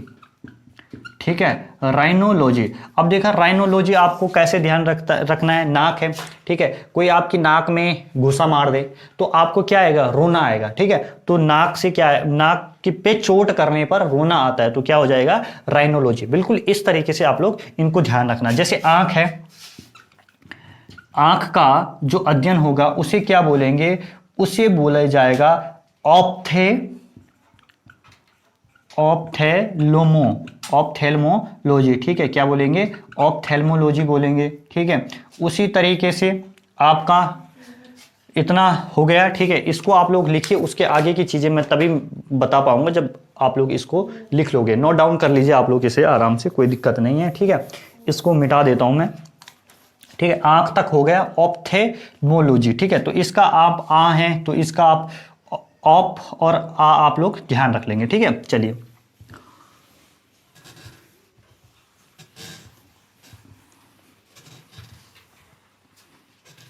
डुगू क्या हो रहा था, सही लग रहा है यहाँ हैं, घर जाना, तो यार घर छोड़ दूं तेरे को, चल तुम। चलिए दोस्तों आगे देखिए, और अब आगे आप लोग लिखना, जो त्वचा होती है हमारी, ठीक है, उससे संबंधित जो अध्ययन होता है उसको बोला जाता है डर्मेटोलॉजी। क्या बोलते हैं, डर्मेटोलॉजी। क्लियर है। उसके अलावा आप लोगों से कान का पूछे तो कान का जो अध्ययन होता है उसको बोलते हैं ऑटोलॉजी। क्या बोलते हैं, ऑटोलॉजी। अब देखिए कान, आप इमेजिन करना अपने माइंड में, जब आप लोग टेम्पो के ऊपर बैठते, वो टेम्पो या ऑटो, ठीक है, इन दोनों के ऊपर बैठते, तो ऑटो के ऊपर जब भी आप बैठते हो, ठीक है, ऑटो रिक्शा अलग होता है, तो उसका जो मालिक होता है, ठीक है, जो उसको चला रहा होता है, तो वो उसका जो हॉर्न मारता है, ठीक है, वो बहुत पेचीदा होता है और जो आपकी कानों को बहुत तकलीफ देता है। ठीक है, तो आप लोग ध्यान देना कि कानों को तकलीफ क्या देता है, ऑटो का हॉर्न देता है। तो आप लोगों को क्या ध्यान रखना है, ऑटोलॉजी। ऑटोलॉजी क्या है, कान की स्टडी से संबंधित है। अगला, ठीक है, जो आपका अगली जो इंद्री बची वो बची क्या, जीभ। ठीक है, जो आपकी टंग है, जो टंग की स्टडी है, ये आपका भी किसके अंदर आता है, गैस्ट्रोलॉजी के अंदर आता है, गैस्ट्रोएंट्रोलॉजी के अंदर आता है। किसके अंदर, क्योंकि जीभ भी किसका हिस्सा है, आपका पाचन तंत्र का हिस्सा है, इसलिए इसका जो अध्ययन है वो किसके अंदर ही किया जाता है, गैस्ट्रोएंट्रोलॉजी के अंदर होता है। बस इतनी सी बात आप लोगों को ध्यान रखनी है। उसके अलावा कुछ अन्य जीव भी होते हैं, उनका जो अध्ययन है उसके बारे में भी हम लोग पढ़ लेते हैं। इसको मैं मिटा देता हूं यहां पर। अब आप लोग हेडिंग डालोगे अन्य जीवों का अध्ययन। देखिए, देखो यार, क्लासेस अब लंबी रिकॉर्डेड करना मेरी मजबूरी है, ठीक है। अब इसमें मेरी कितनी एनर्जी लगती है, आप लोगों के पढ़ने में कितनी एनर्जी लगती है, आप लोग कितना पढ़ पाते हो नहीं पढ़ पाते हो, लेकिन कुछ ऐसे स्टूडेंट जरूर होंगे जो लोग कतराएंगे नहीं कि वीडियो 1.5 घंटे की बन रही है, 2 घंटे की बन रही, ठीक है। अब मेरा काम पढ़ाना है। मैंने जितना कल रात को डिसाइड किया होगा कि मुझे YouTube के ऊपर इतना कंटेंट देना है, तो मैं तो उसको अपना काम पूरा फिनिश करके रखूंगा, ठीक है। आज आपकी बायो की क्लास आएगी, कल आपकी केमिस्ट्री की क्लास आएगी, ठीक है। और ये क्लासेस 1.5-2 घंटे से कम नहीं होगी, ठीक है। ज़्यादा हो सकती है, 3 की हो सकती है, 4 की हो सकती है, ये ऊपर का मामला है, ठीक है। लेकिन जो मैंने कमिटमेंट किया है कि 10 जुलाई तक फिनिश करना है, ठीक है, ये कमिटमेंट मैंने आप लोगों से नहीं किया, ये खुद से किया है, ठीक है, कि 10 जुलाई तक मेरे को किसी हाल में जो 1 दरोगा का सिलेबस है फिजिक्स केमिस्ट्री बायो का वो कंप्लीट करना है तो करना है, ठीक है। और सबसे बड़ी समस्या, ठीक है, चुनौती, पहले समस्या तो ये है कि 10 जुलाई तक उसे कंप्लीट करना था, लेकिन उससे बड़ी समस्या ये होगी कि जो मेरे नोट्स थे 1 दरोगा वाले, ठीक है, फिजिक्स केमिस्ट्री बायो के, ठीक है, और वो मेरी दोस्त के पास रह गए, ठीक है। अब जब दोस्त के पास रह गए तो अब आपको पता है कि कोरोना काल है, ठीक है, तो उनका भी अपना काम है, ठीक है, जहाँ वो अपने गांव में गए हुए हैं उनको अपना काम है, तो जिनसे मैं उनसे वो नोट्स भी नहीं ले सकता। तो अब मेरे को क्या करना पड़ता है कि फिर से जो ये अलग अलग किताबों से ये नोट्स प्रिपेयर करने पड़ रहे हैं और फिर वो आप लोगों के सामने रखने पड़ रहे हैं, ठीक है। तो खैर जो होता है अच्छे के लिए होता है, अच्छा इसलिए क्योंकि और बेहतर ढंग से और नए नोट्स, ठीक है, जो नई चीज़ें हों आप लोगों तक पहुंच पा रही है, तो इसमें कोई वो बड़ी बात नहीं है। तो चलिए अब आप लोग क्या करेंगे, ठीक है, हेडिंग डालना अन्य जीवों का अध्ययन, ठीक है। वो अब आप लोग हेडिंग डालेंगे अन्य जीवों का अध्ययन। तो अन्य जीवों के अध्ययन में आप लोग क्या करोगे, सबसे पहले पक्षियों का अध्ययन, ठीक है। पक्षियों का अध्ययन क्या कहलाता है, ये प्रश्न पता नहीं कितनी बार, हजारों बार ये जहां भी साइंस के एग्जाम होते हैं वहां पर आता है। तो इसको बोलते हैं अनिर्थोलॉजी। अनिर्थोलॉजी क्या बोलते हैं ये आप लोग याद रखना, ठीक है, अनिर्थोलॉजी। उसके अलावा जो सरीसृप होते हैं, ठीक है, जो रेंगने वाले होते हैं जितने भी, उसके अध्ययन को क्या बोला जाता है, जितने जीव जंतु रेंगने वाले होते हैं उन्हें सरीसृप बोला जाता है। और इनको क्या बोला जाता है, इनका जो अध्ययन होता है हर्पेटोलॉजी। क्या बोला जाता है इनके अध्ययन को, हर्पेटोलॉजी, ठीक है। अब देखो हर्पेटोलॉजी आप कैसे ध्यान रख रहे हो, हारता कौन है, हारता टर्म आ रहा है ना, हारता कौन है, जो रेंगते रेंगते चलता है, जो बेचारा दौड़ दौड़ के चलेगा वो क्यों हारेगा, ठीक है। तो आपको ध्यान रखना कि जो सरीसृप है उसका अध्ययन क्या कहलाता है, हर्पेटोलॉजी कहलाता है। बस इसके अंदर भी अगर आपसे पूछा जाता है, ठीक है, जो सांप है, ठीक है, सांपों के बारे में जो स्टडी होती है उसे क्या बोला जाता है, और जो छिपकली है, ठीक है, उसके बारे में जो स्टडी होती है उसके लिए अलग से भी टर्म यूज होता है, ठीक है। आप लोग ध्यान रखना, ऑफियोलॉजी, ठीक है, ऑफियोलॉजी क्या होता है, सांपों का अध्ययन होता है, और छिपकली का अध्ययन होता है सोरोलॉजी, ठीक है, क्या होता है, सोरोलॉजी। अब देखो ये कैसे याद रखने, ऑफियोलॉजी, जब आपको सांप दिख जाता है ना तो आपका सारा सिस्टम है जो शरीर का, तो कैसे हो जाते हैं आप, सॉफ्ट हो जाते हैं, ऑफ हो जाता है, ठीक है। तो ऑफियोलॉजी से क्या होगा, आपको सांप याद रहेगा, ठीक है। ऑफियोलॉजी मतलब आपका जो तन मन है वो सब काम करना बंद कर देता है, जैसे आपको अचानक से सांप दिख जाए, ठीक है। छिपकली क्या होती है, सोरोलॉजी, जैसे आप शोर करते हैं तो जहां पे छिपकली होगी वो बेचारी वहां से चली जाएगी, ठीक है। आपके रूम के अंदर है, कहीं पर भी है, बाहर इधर उधर, तो आप वो जो जैसे आप लोग थोड़ा हल्ला करोगे उसके स्थान पे तो शोर से वो छिपकली चली जाती है। तो इस तरीके से आप लोग इनको याद रखना। अगला जो है, ठीक है, अगला है कीट। जो ये कीट होते हैं, ठीक है, छोटे छोटे आप लोगों को जो लाइट लुइट पे आते हैं, तो इसका जो अध्ययन होता है उसको बोलते हैं एंटेनोलॉजी, ठीक है, क्या बोलते हैं, एंटेनोलॉजी। बस ठीक है। उसके अलावा चींटी है, चींटी का जो अध्ययन होता है इसको क्या बोला जाता है, मिर्मेकोलॉजी, ठीक है। मिर्मेकोलॉजी किसका अध्ययन बोला जाता है, आपका चींटी का अध्ययन को बोला जाता है। उसके अलावा मकड़ी का आप लोग ध्यान रखना, जो मकड़ी होती है उसके अध्ययन को बोला जाता है एरेक्नोलॉजी, ठीक है। एरेक्नोलॉजी किसको बोला जाता है? मकड़ी के अध्ययन को बोला जाता है, ठीक है। आई होप आप लोगों ने इतना लिख लिया होगा। अब हम आगे की ओर मूव ऑन करते हैं। तो अब देखिए, अब थोड़ा सा चमगादड़ के बारे में भी जान लीजिए, ठीक है। जो बैट्स बोलते हैं ना आप उनको, ठीक है, दिखते होंगे आप लोगों को चमगादड़, जो आंखें नोचते हैं, बोला कि ऐसा बोला जाता है। अब नोचते होंगे कि नहीं नोचते होंगे, अब ये नहीं मेरे को पता। तो अब आप लोग लिखना चमगादड़ किसके बारे में? बैट्स जो होते हैं उनके बारे में, ठीक है। और आप लोगों को पता है कि किससे फैला? बोले कोरोना चमगादड़ से फैला, ऐसा चीन वालों ने बोला था। तो इसका जो अध्ययन होता है वो होता है चिरिप्टेलॉजी। क्या होता है? चिरिप्टेलॉजी। तो चमगादड़ में भी चा आ रहा है और यहाँ भी चा आ रहा है। तो ऐसा बहुत कम वर्ड होंगे इस अध्ययन उद्यन वाला जो ये कंटेंट है जहाँ पे आपको चा दिख रहा होगा। तो इससे आप जहाँ आपको चा दिखेगा वहाँ आप लोग चमगादड़ से संबंधित अध्ययन टिक मार के आ जाना, ठीक है। और 1 नंबर पक्का करके आ जाना आप लोग अपना। अब देखिए वायरस, ठीक है। अब देखो भाई, वायरसों का भी अध्ययन होता है, ठीक है। वायरस क्या है? ठीक है, वायरस क्या होता है? वायरस, ठीक है, बताना आप लोग कमेंट वायरस में, इसके बारे में। वायरस, ठीक है, वायरस को हिंदी में बोलते हैं विषाणु, ठीक है। क्या बोलते हैं? विषाणु बोला जाता है। तो विषाणु है तो क्या है? विषाणु की जो स्टडी होती है इसको बोला जाता है वायरोलॉजी। क्या बोला जाता है? वायरोलॉजी। तो इसमें भी वायरस है, वायरो, कोई दिक्कत वाली बात नहीं इसमें, ठीक है। वायरोलॉजी, ये भी आप लोगों को ध्यान रह जाएगा। उसके अलावा सेवाल है, सेवाल है, ठीक है। सेवाल का जो अध्ययन होता है इसको बोलते हैं फाइकोलॉजी। क्या बोलते हैं?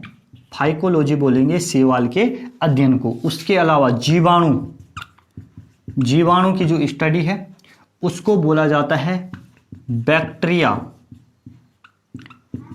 बैक्टीरियालॉजी, ठीक है। जीवाणु, जीवाणु को ही क्या बोलते हैं?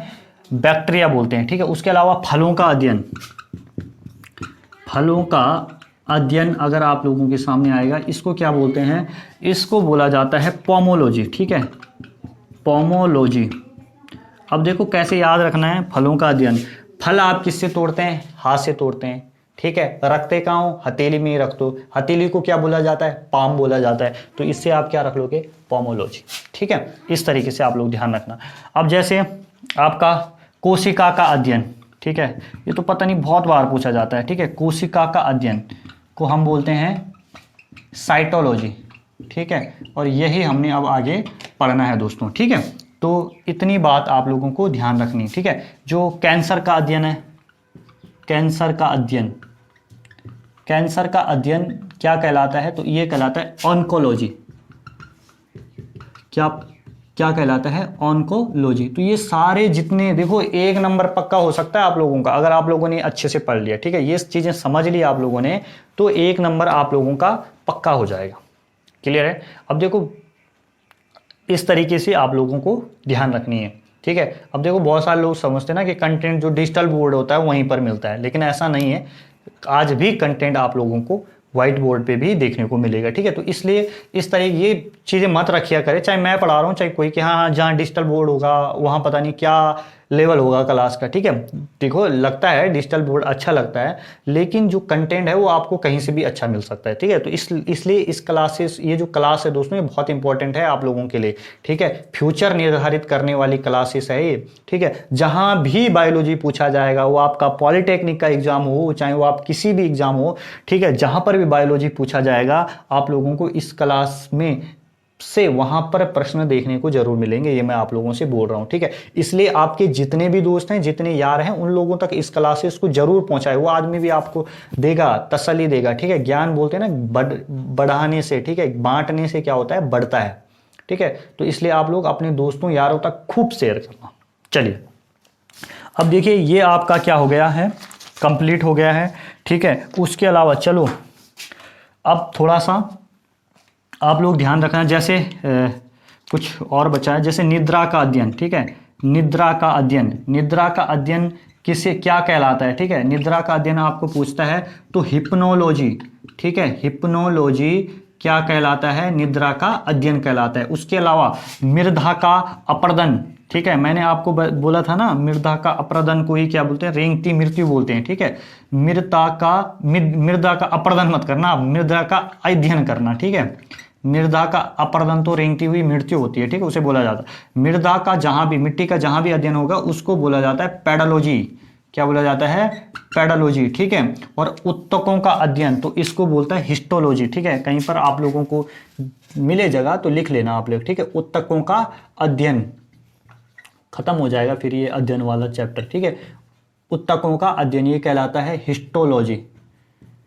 क्या कहलाता है, हिस्टोलॉजी कहलाता है। ठीक है, इतनी कहानी आप लोगों की खत्म हो गई। जितना भी ये कि किससे संबंधित बातें थी, ये आपकी जितनी भी आप लोगों के जो भी ब्रांचेसेस है, जितना का भी आप लोगों का अध्ययन करता है बायोलॉजी के अंतर्गत, सारा का सारा यहाँ पे फिनिश हो गया। ठीक है, और एक नंबर मैं आप लोगों को बताऊंगा, कोई भी एग्जाम होगा उसके अंदर एक चीज इन अध्ययन संबंधी बातों से पूछी ही जाती है। चलिए अब मैं इसको यहाँ पर मिटा देता हूँ। ठीक है, और अब जो हम अपना पहला और बहुत ही इंपॉर्टेंट चैप्टर, ठीक है, जो बायोलॉजी के अंदर होता है और जहां से सर्वाधिक प्रश्नों के पूछे जाने की जो संभावनाएं होती है, ठीक है, उसे स्टार्ट कर रहे हैं। और उस चैप्टर का नाम है सेल। ठीक है, क्या नाम है, सेल। अब देखना आप लोग, जो ये क्लासेस है ना, इन क्लासेस के साथ आप 9th और 10th की एनसीईआरटी पढ़ते रहना।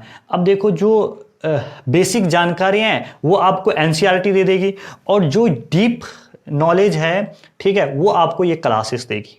क्लियर है, तो हम आपका कोई भी प्रश्न जो है वो छूटने वाला नहीं है। ठीक है, जब आप लोग इन चीज़ों को अच्छे से देख लेंगे। तो अब आप लोग, जो पहला टॉपिक है हमारा सेल, हेडिंग डाल दीजिए अपनी कॉपी में, सेल यानी कि कोशिका। ठीक है, तो सबसे पहले तो हमारे लिए जानना बहुत ज़्यादा जरूरी है कि ये कोशिका क्या होती है। ठीक है, हेडिंग डाल दीजिए आप लोग, सेल यानी कि कोशिका। क्लियर है, अब देखिए हेडिंग क्या लिखेंगे आप लोग, जो सेल है यानी कि जो कोशिका है वो क्या है, वो सजीवों की, ठीक है, सजीव यानी कि लिविंग्स। सजीव किसे बोलते हैं, जो लिविंग्स, अंग्रेजी में लिविंग्स। ठीक है, बाइलैंग्वेज चलेगा यहां पे।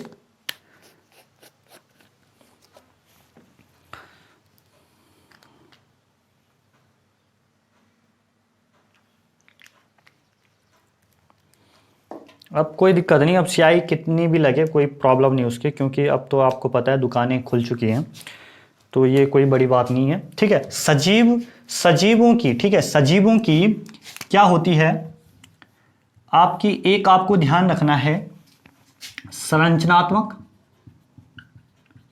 अंग्रेजी में बोलेंगे स्ट्रक्चर,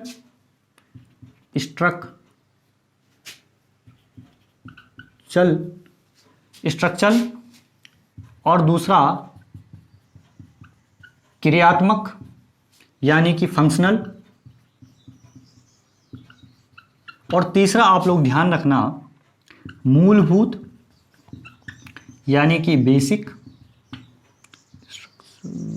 ठीक है, और चौथा जो आप लोगों को ध्यान रखनी है वो होती है आनुवांशिक यानी कि जेनेटिकल इकाई होती है। ठीक है, सजीवों की संरचनात्मक हो गया, क्रियात्मक हो गया और मूलभूत हो गया, और आनुवांशिक इकाई क्या होती है, कोशिका होती है यानी कि सेल होती है। यह बात आप लोगों को ध्यान रखनी, बिल्कुल ऐसा ही डायग्राम आप लोग अपनी कॉपी में बना सकते हैं। क्लियर है, अब देखिए, यानी कि हम क्या बोल सकते हैं कि जीवन की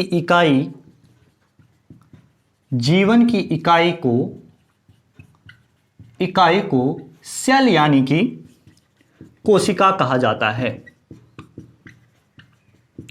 कोशिका कहा जाता है। अभी मैं आप लोगों को एक एग्जाम्पल के माध्यम से भी बताऊंगा कि सबसे छोटी इकाई कैसे, ठीक है, और सबसे बड़ी इकाई भी कैसे। ठीक है, देखना आप लोग ध्यान रखना। ठीक है, माता से हमें ओवम मिलता है, ठीक है, और पिता से, ठीक है, या हम कहें मादा से हमें ओवम मिलता है, और जो आपका नर रहता है उससे हमें क्या मिलता है, उससे हमें मिलता है स्पर्म, जिसे आप लोग हिंदी में शुक्राणु कहते हैं, और ओवम को आप लोग हिंदी में अंडाणु कहते हैं। ठीक है, अब जब इन दोनों का आपस में फर्टिलाइजेशन होता है, यानी कि निषेचन होता है, तो क्या बनता है, जाइकोट बनता है। क्या बनता है, जाइकोट बनता है, जिसको युग्मनज कहते हैं। क्लियर है, इतना हो गया। ठीक है, क्या होगा, जब मादा से प्राप्त ओवम और पुरुष से प्राप्त स्पर्म आपस में फर्टिलाइजेशन करता है, फर्टिलाइजेशन करता है यानी कि निषेचन करता है। ठीक है, हिंदी इंग्लिश दोनों टर्म यूज कर रहा हूं दोस्तों, जो जिसके समझ में आएगा बस समझना। ठीक है, जब ओवम और स्पर्म का आपस में मिलकर क्या होता है, फर्टिलाइजेशन होता है, निषेचन होता है, तो क्या बनता है, जाइकोट बनता है, युग्मनज बनता है। अब देखो, चाहे ये ओवम है, ठीक है तो ये सेल, ये आपका स्पर्म है तो आपका सेल। ठीक है, और ये जब ये दोनों आपस में मिले तो इसने निर्माण किसका किया, सेल का किया। अब ये जो सेल है ये क्या क्या प्रदान कर रही है। ठीक है, ये एक हमारा जब एक आदमी बनता है तो उसको एक स्ट्रक्चर देने का काम भी कर रही है। ठीक है, एक संरचना देने का काम भी कर रही है। उसके अलावा फंक्शनल, ठीक है, जितने भी वो ऑर्गेनिज्म बन रहे हैं उस कोशिका से, ठीक है, उस कोशिका से उनको क्रियात्मक यानी कि उनको कार्य करवाने का काम भी कर रही है। फंक्शनल जो क्वांटिटी है उसको भी विकसित कर रही है। उसके अलावा मूलभूत, ठीक है, यानी कि इससे नीचे कुछ नहीं है, सेल से नीचे कुछ नहीं है। उसके अलावा अनुवांशिक, जेनेटिक, आप एक शब्द यूज करते हो ना कि जीन, ठीक है, उसके जीन में वैसी चीजें, उसकी जीन में वो चीजें शामिल है, वो आदमी नहीं बदल सकता है। ठीक है, यानी कि अनुवांशिक क्या होता है, जीन क्या होता है, एक पीढ़ी से दूसरी पीढ़ी में जो गुण, ठीक है, जो गुण पाए जाते हैं उन्हें बोला जाता है जीन। तो आप लोग आम भाषा में बार बार जीन शब्द का यूज करते हैं ना हम लोग कि जीन की, उसकी जीन में ही ये चीजें विकसित है। ठीक है, वो लालची है, वो स्वार्थी है, तो उसके जीन में ये चीजें इंक्लूड है। ठीक है, वो टेढ़ा चलता है, ऐसा करता है, वैसा करता है, ये करता है, तो वो सारी उसकी जेनेटिकल प्रॉब्लम है। ये सारी चीजें किससे क्या कहलाती है, अनुवांशिकता कहलाती है। ठीक है, तो इतनी बातें आप लोग ध्यान रखना, स्क्रीनशॉट आप लोग इस चीज का ले सकते हो। ठीक है, जितनी ये बातें मैंने बताई। अब मैं इसकी जो कोशिका है, इससे डिस्कवरी से संबंधित जितनी भी बातें हैं, इसका नाम किसने दिया, इसकी खोज किसने दी, मृत कोशिका, ठीक है, ये सब मैं आप लोगों को यहां पर बताने वाला हूं, जितना आज की क्लास में संभव हो पाएगा। कल की क्लास में हम सबसे बड़ी, सबसे छोटी, ये सारी जितनी भी प्रकार की चीजें हैं उनको हम देखेंगे। आज हम कहां तक पढ़ेंगे, आज हम सेल की डिस्कवरी के बारे में पढ़ेंगे, किन्होंने इसके नाम दिए, कब क्या किया, मृत कोशिका, जीवित कोशिका किसने खोज की। उसके अलावा जो अपवाद है, जो एक्सप्रेशन है, ठीक है, सेल थ्योरी के, उनको पढ़ेंगे। सेल थ्योरी के बारे में पढ़ेंगे, श्वान तथा स्लाइडेन ने क्या बताया, उन सब चीजों का हम डिस्कस करने वाले हैं। बिना स्किप किए आप लोग क्लासेस को जरूर देखना। ठीक है, भले आप लोगों को ये लगे कि हमारे पास समय की कमी है, समय की बचत करनी है, आप ओवर स्मार्टेड स्टूडेंट हो, तो आप लोगों को अच्छे, पहले से आपने बायोलॉजी पढ़ी है तो डबल मोड, ठीक है, फॉरवर्ड मोड में आप वीडियो को कीजिए और तब वीडियोस को देखिए। ठीक है, जो जानकारी आप लोगों को यहां पर मुहैया करवा जा रही है, ठीक है, वो ये आप लोगों के लिए एक गोल्डन अपॉर्चुनिटी है, इसको आप ग्रैब करना मत भूलिए। चलिए, इसको मैं आप लोगों को मिटा देता हूं यहां पर। ठीक है, अब बात करते हैं डिस्कवरी की। ठीक है, कि सेल की खोज किसने की। जब भी सेल की खोज की बात की जाती है तो हमको, जब मैं 10वीं क्लास में था तो हमारे एक बहुत ही जबरदस्त और जब बड़े ही प्रतिभावान और बड़े होनहार गुरुजी थे, जिनका नाम था सुधीर जोशी जी। तो भाई मुझे तो 10th का कुछ याद हो चाहे ना हो, लेकिन इस कोशिका के बारे में मुझे बहुत वर्षों तक याद रहा। ठीक है, तो वो हमें बोला करते थे कि बेटा, ठीक है, इसको बिल्कुल कोशिका, ठीक है, तो हमारे आज भी दिमाग में छपी रहती थी बात की कोशिका क्या है। कोशिका शरीर की एक सबसे छोटी इकाई है। ठीक है, उसके अलावा इसकी खोज किसने की थी, इसकी खोज रॉबर्ट हुक ने 1765 में की थी। तो ये रॉबर्ट हुक नाम जो है ना, ये हमारे माइंड में बहुत अच्छे से बैठा है और आप लोगों को भी ऐसा ही होगा, आप लोगों ने भी अपने माइंड में पढ़ा है।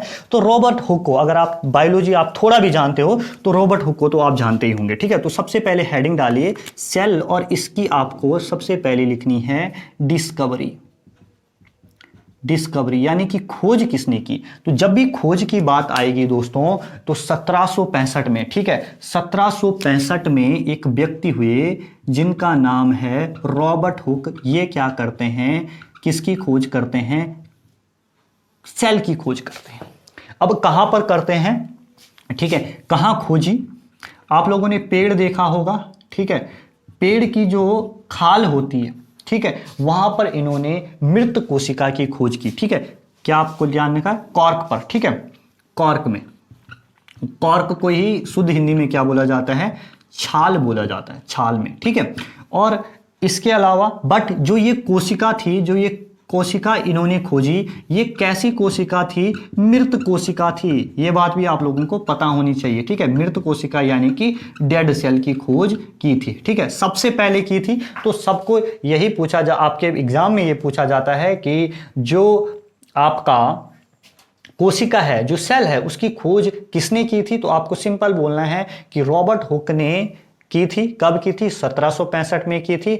और क्या, किस पे की थी, तो कॉर्क में की थी, एक पेड़ की छाल में की थी। बट ये जो कोशिका थी, ये किस प्रकार की कोशिका थी, ये आप लोगों को ध्यान रखना है कि ये किस प्रकार की कोशिका थी, ये एक मृत कोशिका थी। अब जो और प्रश्न पूछे जा सकते हैं आपसे सेल के बारे में, ठीक है, रॉबर्ट हुक से संबंधित एक इनकी बुक है, ठीक है, उसका भी आप लोगों को पता होना चाहिए। ठीक है, इनकी बुक का नाम है दोस्तों माइक्रोग्राफिया।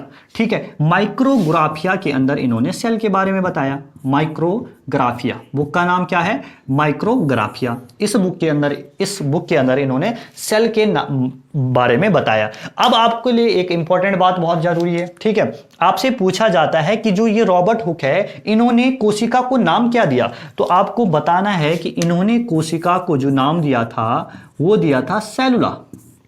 क्या दिया था, सेलुला। ठीक है, सेलुला नाम दिया गया था किसके द्वारा, रॉबर्ट हुक के द्वारा। अब जो ये सेल है, ठीक है, अब जो ये सेल नाम आता है आप लोगों के सामने, ये एक वैज्ञानिक थे हर्टविक, उन्होंने दिया था। ठीक है, हर्टविक ने दिया क्या नाम, सेल नाम। ठीक है, इतनी सी चीजें आप लोगों को ध्यान रखनी है। ठीक है, आप लोग स्क्रीनशॉट ले सकते हो इसका और आराम से बाद में भी नोट कर सकते हो, लेकिन बेस्ट ये होगा कि आप लोग मेरे साथ नोट डाउन करें। चलिए, इतनी जानकारियां हो गई। अब आप लोग आगे लिखना, आप लोगों से पूछा जाता है, ये तो सेल हो गया, सेल की डिस्कवरी। आप लोगों से अब प्रश्न पूछा जाता है कि जो जीवित मृत कोशिका तो हो गया, मृत कोशिका की खोज रॉबर्ट हुक ने 1765 में कर ली, ठीक है, फाइन। लेकिन अब जो जीवित कोशिका है, जो लिविंग सेल है, इसकी खोज किसके द्वारा की जाती है। तो आपको नाम रखना है एक व्यक्ति का नाम, एंटोनी वान ल्यूवेनहॉक। ठीक है, एंटोनी वान ल्यूवेनहॉक। ठीक है, इस व्यक्ति का नाम आप लोगों को ध्यान रखना है, हुक हॉक। ठीक है, दो व्यक्ति, हुक हॉक। जब भी कोशिका की बात आती है ना, तो चाइनीज करते हैं ना, एक वो जो भी उनका वो होता है, क्या यार बोलते हैं उसको, जूडो जो भी होता है उनका आपस में लड़ाई वड़ाई का सीन, ठीक है, तो वो करते हैं ना हुक हाक। ठीक है, तो ये चीजें आप लोग ध्यान रखना। तो आपसे पूछा जाएगा जब भी कि जीवित कोशिका की खोज किसने की, यानी कि आप लोग क्या लिख सकते हो, डिस्कवरी ऑफ लिविंग सेल। जब भी इसके बारे में पूछा जाएगा, डिस्कवरी ऑफ लिविंग सेल के बारे में पूछा जाएगा कि जीवित कोशिका की खोज किसने की, तो आप अपना आंसर करके आना कि 1764 में। कब, नहीं 1764 में नहीं यार, उसके बाद ही की थी उसने। ठीक है, जो ये मृत कोशिका है, इसका जो आप लोग एक चीज ध्यान रखना, मैंने आपको 1765 लिखा है वहां पे, ठीक है, 1765 मत करना आप लोग, 1665 करना। ठीक है, जो मृत कोशिका है, जहां पे मैंने आप लोगों को मृत कोशिका लिखाया गया होगा रॉबर्ट हुक के, ठीक है, वहां पे आप 1665 करना, ये प्लीज आप लोग मेंशन कर लेना इसको चीज को। ठीक है, 1665 में की रॉबर्ट हुक ने। ठीक है, वो फ्लो में हो जाता है, थोड़ा मानवीय गलतियां हो जाती है, इसके लिए क्षमा करना आप लोग। ठीक है, 1665 में की। और जीवित कोशिका की जो खोज है, जीवित कोशिका की जो खोज है वो किसने की, वो की एंटोनी वान ल्यूवेनहॉक ने। और कब की आपका ये जो खोज की आपका ये की आपकी 1674 में, ठीक है, 1674 में की, जो आपके ये है ना महोदय आपके रॉबर्ट हुक, इनसे 9 साल बाद की, ठीक है। बस इतना बात ध्यान रखना, ठीक है। तो बस इतनी बात आप लोगों को ध्यान रखना, ठीक है। उसके अलावा आपसे पूछा जाता है कि सेल का जो मीनिंग होता है वो क्या होता है, तो सेल का जो मीनिंग होता है वो होता है छोटा सा कमरा। बस इतनी सी बात आप लोगों को सेल थ्योरी से, सेल से संबंधित ध्यान रखनी, ठीक है। बस हो गया आप लोगों का, ठीक है। उसके अलावा आप लोगों को ध्यान रखना है, ठीक है। तो इन्होंने जो अब जो ये एंटोनी वान लुएनहॉक है, इन्होंने सेल को क्या नाम दिया था, तो इन्होंने जो नाम दिया था सेल को वो दिया था दोस्तों, क्या इन्होंने नाम दिया था आपका एनिमलक्यूल नाम दिया था। क्या नाम दिया था, एनिमलक्यूल नाम दिया था, किसने, एंटोनी वान लुएनहॉक ने।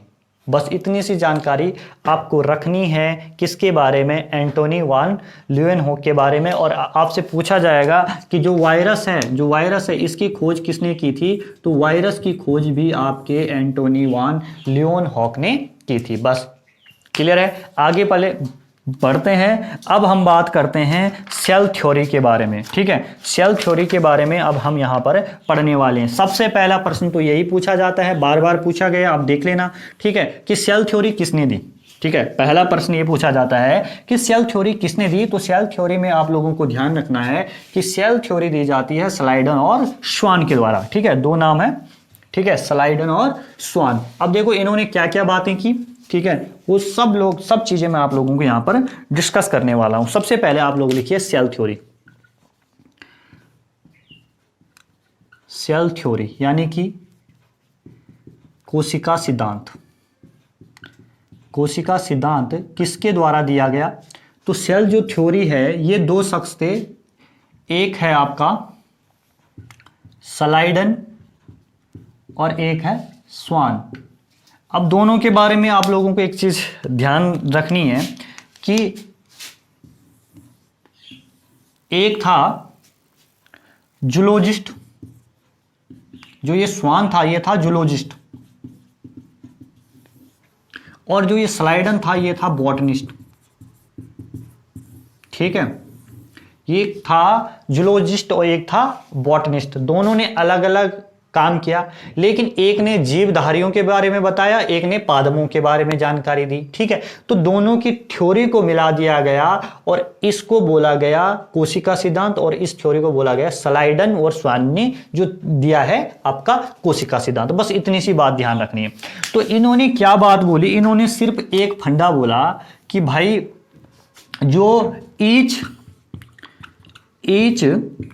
लिविंग्स हैव सेल्स, ठीक है, प्रत्येक जीवधारी के पास कोशिका होती है, ठीक है। यानी कि आप लोग लिख सकते हो प्रत्येक जीवधारी में कोशिका होती है, ये बात बोली। और दूसरी जो महत्वपूर्ण इन दोनों के द्वारा बोली गई वो बोला गया कि प्रत्येक कोशिका में केंद्रक होता है। दूसरी बात क्या बोली गई, दूसरी बात बोली गई each cells have nucleus, each cell have nucleus, ठीक है।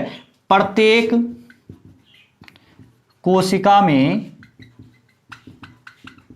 केंद्रक होता है। बस दो बातें इन्होंने हमको बताई, ठीक है। और अब देखिए एक ने तो पादपों के बारे में बताई थी और एक ने आपके जंतुओं के बारे में बताई थी।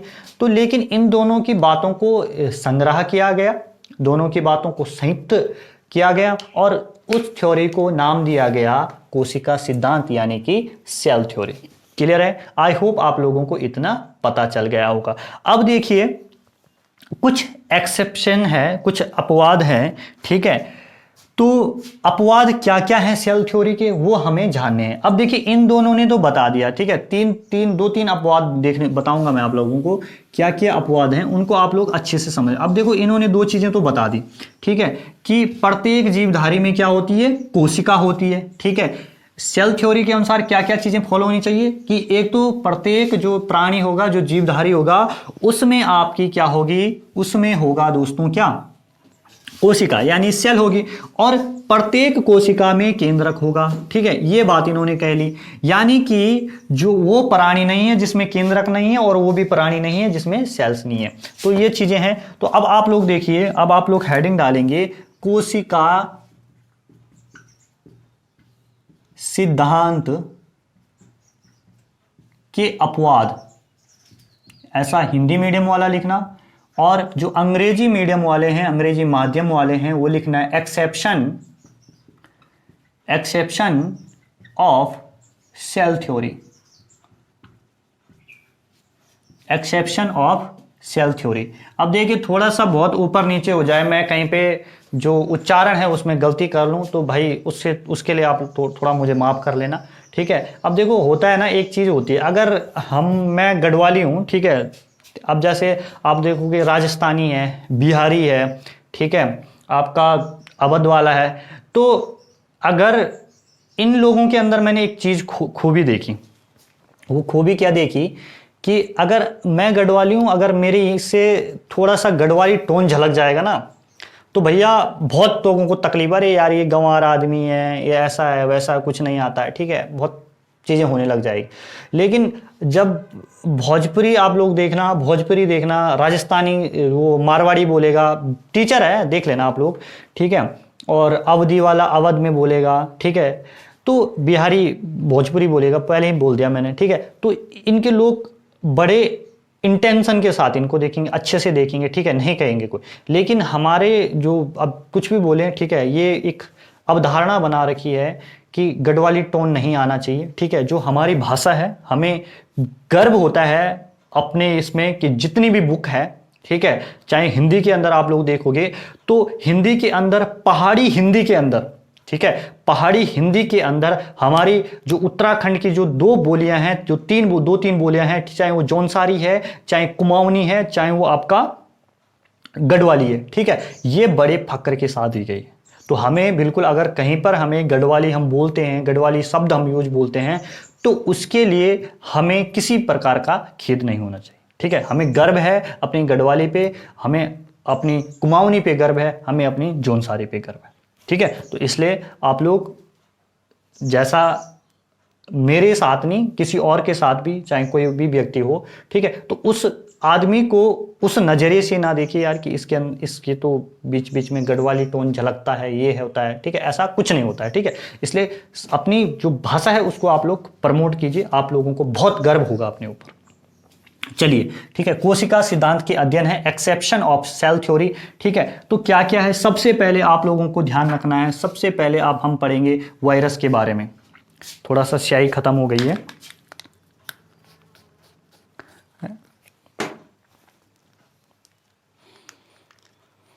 अब देखो भाई, लंबा होगा वीडियो, ठीक है, मैं जानता हूं, लेकिन करवाना पड़ेगा, टाइम कम है और जाना हम लोगों को बहुत दूर है। तो सबसे पहले आप लोग लिखिए वायरस, और वायरस को हिंदी में बोला जाता है विषाणु, ठीक है। ये थोड़ा काम करना बंद कर दिया। विषाणु यानी कि वायरस जब काफी टाइम तक मारकर खुला रह जाता है तो वायु के उसमें पड़ जाती है और क्या होता है, मारकर लिखना बंद कर देता है, विषाणु, ठीक है। विषाणु में आप लोगों को क्या ध्यान रखना है कि जो ये विषाणु है, ये एक कोशिकीय जीव है, ठीक है, ये अकोशिकीय, इसमें कोशिका ही नहीं है। जैसे कोरोना वायरस है ना, वो भी अकोशिकीय जीव है, ठीक है, अकोशिकीय जीव होता है, यानी कि इसको क्या बोला जाता है, सेलुलर, जहां जुड़ जाता है वहां का मतलब होता है नहीं, सेलुलर लिविंग्स है। क्लियर है, पहली बात हो गई। उसके अलावा जो ये विषाणु है, यहां पे समझना आप लोग, बहुत सारी चीजें काम आएगी आप लोगों की। जो ये विषाणु है, ठीक है, ये लिविंग्स यानी कि सजीव, और नॉन लिविंग्स यानी कि निर्जीव। लिविंग्स सजीव, नॉन लिविंग्स निर्जीव, इन दोनों के बीच की कड़ी है ये, ठीक है, बीच की कड़ी यानी कि लिंक, लिंक को बोलते हैं कड़ी, जोड़ने वाला, ठीक है। बीच का है कौन, आपका, और योजक भी बोला जाता है, ठीक है, कौन, वायरस। अब देखो ये नॉन लिविंग्स कब तक है, जब तक ये बॉडी के बाहर है, जब तक ये वायरस जब तक इस वायरस को कोई बॉडी नहीं मिल जाती है, कोई शरीर नहीं मिल जाता है, किसी जीव का इसको बॉडी नहीं मिलता है, तब तक ये किस भूमिका को अदा करेगा, अपनी ये भूमिका अदा करेगा अपनी निर्जीव की। लेकिन जैसे ही, ठीक है, जैसे ही इस वायरस को शरीर मिल जाएगा, बॉडी मिल जाएगी, ये लिविंग्स हो जाएगा, ठीक है। इस वायरस को क्या मिलेगी, जैसे ही बॉडी मिलेगी, ये बॉडी में प्रवेश कर जाएगा हमारा, तो ये क्या हो जाएगा, सजीव हो जाएगा, और ये वायरस हमें तरह तरह की क्या पहुंचाएगा, हानि पहुंचाएगा। हाल आप देख चुके हो कोरोना वायरस के, हालत खराब हो जाती है भैया जब वायरस कोरोना होता है, ठीक है। बॉडी लगता है कि आदमी अब जाने वाला है इस दुनिया से। 12 दिन तक मेरे को भी ऐसा बुखार रहा, ठीक है। जब मेरा तीसरा चौथा दिन था ना, तो भाई मेरे को लगा यार कि भाई ये चीज़ें रह गई, अब नहीं बचने वाला, ठीक है। तो इतनी हालत ख़राब हो जाती है, समझ रहे हो आप। तो इसलिए बहुत ख़तरनाक चीज़ है, ठीक है। जितना संभव हो सके इस वायरस से बचे, ठीक है। अभी भी मैं देख रहा हूँ ना कि वही गलती हम लोग फिर से कर रहे हैं जो हमने पहले की थी, ठीक है। बढ़िया से हमने होली, दिवाली ये सब सेलिब्रेट किया हमने, ठीक है। जब आपको ध्यान होगा पिछला लॉकडाउन लगा था, ठीक है, उसके बाद थोड़ा सा ढील क्या दी गवर्नमेंट ने, हम शुरू हो गए थे होली, ठीक है। तरह तरह के चुनाव, सरकार का तो खैर क्या कहना, ठीक है, वो कह भी कौन सकते हैं, आम आदमी कुछ नहीं बोल सकता सरकार को, उन्होंने करना वही है जो उनका मैनेजमेंट है, मंत्रिपरिषद तय करेगा, ठीक है। लेकिन हम खुद बच सकते हैं, ठीक है। जैसे कोई भी इवेंट है, आप देखो, आप आजकल शादियां हो रही है फिर से, ठीक है। कैसे जा रहे थे, 4-4 5-5 आदमी जा रहे थे, 10-10, बढ़िया नहीं पड़ रही, फिर से शुरू कर दिया भीड़ भड़ाका, ठीक है। तो इसलिए आप लोगों की अभी देखो लॉकडाउन कम हुआ है, लॉकडाउन में कुछ हिदायतें दी गई है, ठीक है, कुछ कमी कर दी गई है, लेकिन इसका मतलब ये नहीं कि भाई हम घूम रहे मस्त होके हैं। अभी आप लोग, जान है ना भैया तो जहान है, तभी ये physics, chemistry, bio, reasoning, math, modern history, medieval history, ancient history, polity, economy, geography, world geography, ये सारे सब्जेक्ट, ये सब ज्ञान तभी रहेगा जब आप लोग अपने को सेव रखोगे, ठीक है। कैद कर लीजिए अपने आप को कुछ टाइम तक, जब तक स्थितियां सही नहीं होती, ठीक है। और जिस दिन स्थितियां सही होगी, चौड़े होकर बाहर निकलना, ठीक है। तो ये मैंने आप लोगों को बताया किसके बारे में, वायरस के बारे में, ठीक है। खोज आपको पता है लियोन हॉक ने की है, क्लियर है। तो ये चीजें आप लोग वायरस के बारे में ध्यान रखना है कि वायरस क्या है, सजीव और निर्जीव के बीच की एक कड़ी, ठीक है। जब ये बॉडी के बाहर रहता है तो कुछ नहीं करता है, ठीक है, लेकिन जब बॉडी के अंदर जाता है तो आप लोगों को पता है कि बहुत कुछ करता है। चलिए, अब आप ध्यान रखना है कि स्तनधारियों की आरबीसी, ठीक है। अब अगली हेडिंग डाल दीजिए कि जो अगला अपवाद है स्तनधारियों की आरबीसी, स्तनधारियों की RBC, red blood crop cells, ठीक है, ऑफ मैमल्स। क्या हेडिंग डालना है, red blood crop cells of mammals, स्तनधारियों की आरबीसी लिखेंगे आप लोग, स्तनधारियों की आरबीसी। और जो अंग्रेजी माध्यम वाले हैं वो लिखेंगे red blood crop cells of mammals.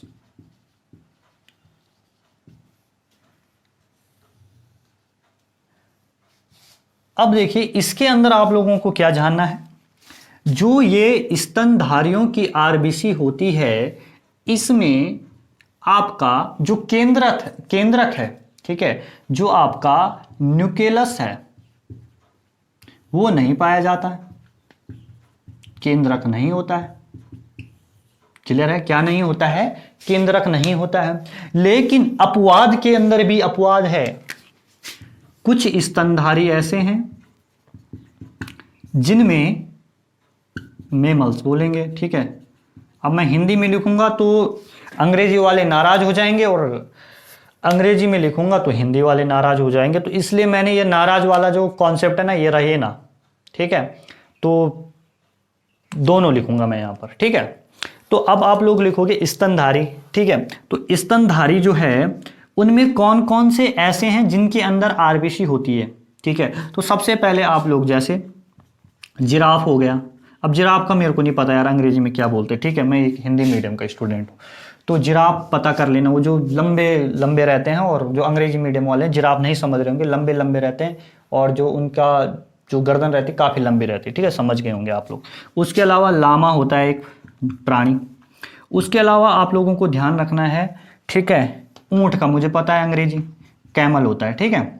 तो इनमें क्या होता है, इनमें आप लोगों को ध्यान रखना है कि ये ऐसे स्तनधारी है जिनकी सेल में केंद्रक पाया जाता है, ठीक है। जिनकी जो RB red blood crop cells है, जो स्तनधारियों की जो इनकी आरबीसी है, इनके अंदर आप लोगों का क्या पाया जाता है, आपका न्यूक्लियस पाया जाता है। बस इतनी सी चीज आप लोग ध्यान रखना, ठीक है। उसके अलावा, ठीक है, अब देखिए जो आपका मेंढक होता है, क्या बोलते हैं इसको, फ्रॉक, टटर टटर करता रहता है जो, ठीक है। तो इसकी आरबीसी में भी क्या है, न्यूक्लियस पाया जाता है, जो केंद्रक होता है आपका वो पाया जाता है। बस इतनी सी बात ध्यान रखना, छोटी बात है, ठीक है, कोई दिक्कत वाली बात है। क्लियर है? दूसरा अपवाद ही हो गया। अब तीसरा अपवाद क्या है वो मैं आप लोगों को बता रहा हूं। अब तीसरा अपवाद है, थोड़ा सा उस अपवाद तक जाने से पहले हमें जाइलम और फ्लोएम के बारे में पढ़ना होगा। जाइलम और फ्लोएम। अब ये जाइलम और फ्लोएम क्या होता है, ठीक है, पेड़ पौधों में ये पाया जाता है और क्या क्या इनके काम होते हैं थोड़ा सा समझ लेना आप लोग, ठीक है। और आप उस अपवाद तक भी पहुंच जाओगे, ठीक है, जहां तक मैं आप लोगों को पहुंचाना चाह रहा हूं। तो आप लोग हेडिंग डालेंगे जाइलम व फ्लोएम। ज़्यादा कुछ नहीं होता इसमें, ठीक है। जाइलम को जाइलम ही लिखेंगे और फ्लोएम को फ्लोएम ही लिखेंगे। थोड़ा सा एक बचपन में हम बनाते थे ना, एक पेड़ बनाते थे, वैसा बना लीजिए आप लोग।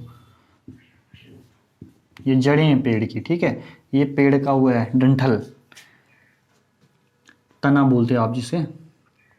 ये रूट हो गई, ये आपका तना हो गया, ठीक है। और ये आपकी पत्तियां हो गई, ऐसे ऐसे ऐसे ऐसे ऐसे ऐसे। अब पता नहीं जिसका भी पेड़ बनेगा ये देख लेना आप लोग, ठीक है। लेकिन जो चीज़ें मैं आप लोगों तक समझाना चाहता हूँ उसे आप लोग समझ जाओगे।